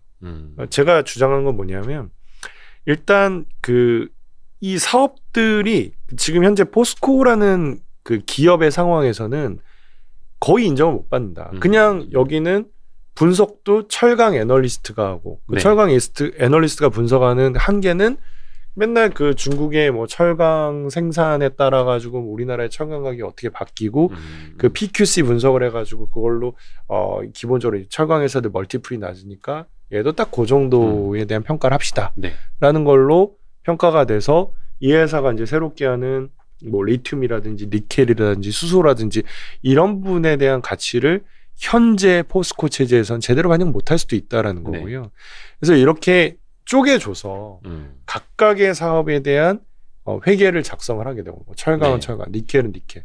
그래서 작성을 해서 이제 이런 사업에 대한 가치를 명확하게 평가할 수 있는 좀 구분을 지어주고 그리고 나서 이 회사의 역할 중에 하나가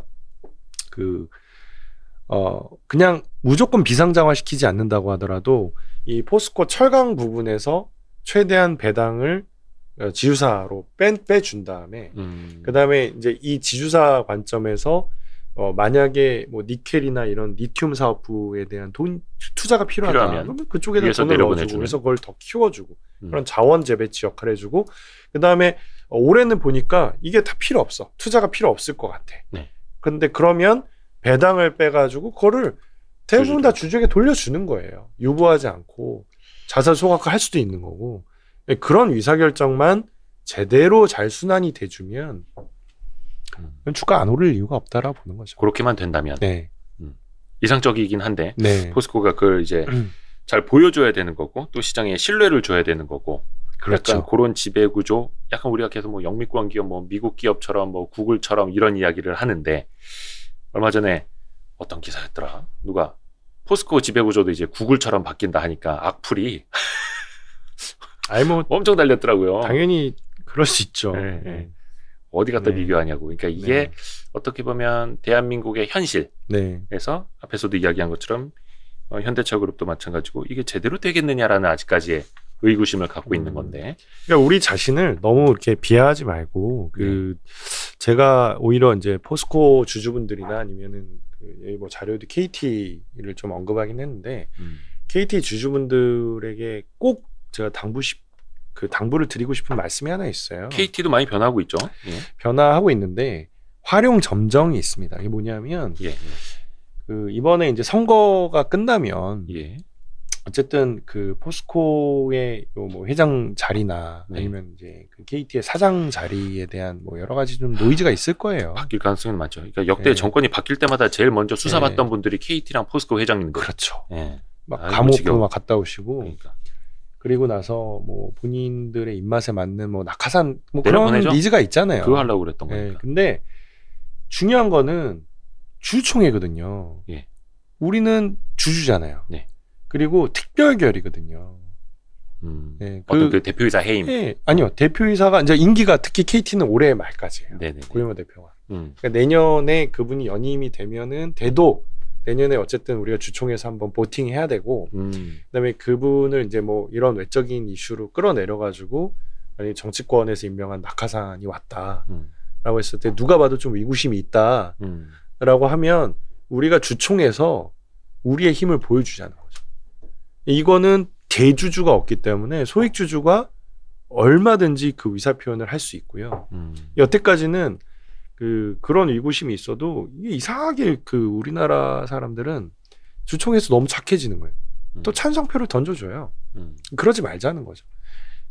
그래서 만약에 그런 어떤 사장이나 회장 후보가 왔었을 때 한 번이라도 부결이 되는 결과가 나온다면 그때서부터는 저는 이 기업의 가치가 확 달라질 거다. 정말 많이 그날부터 상한가를 저는 한 두세 번도 찍을 수 있다. 왜냐면 너무 싸기 때문에. 뭐 예를 들어서 이제 정치권 낙하산 CEO에 대한 이야기는 이제 하나의 예인 네. 거고 만약에 네. 그 정도로 일반 소액주주들의 힘이 커진다면 네. 예, 회사가 그 방향대로 갈 테니 네.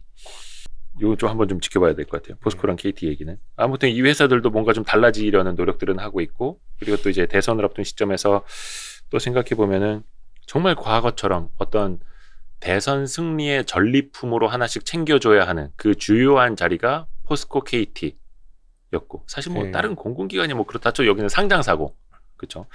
일반 주주들이 있는 회사니까 네. 더더욱이 견제 감시가 가능하니까 우리가 네. 눈을 좀 크게 뜨고 쳐다봐야 됩니다.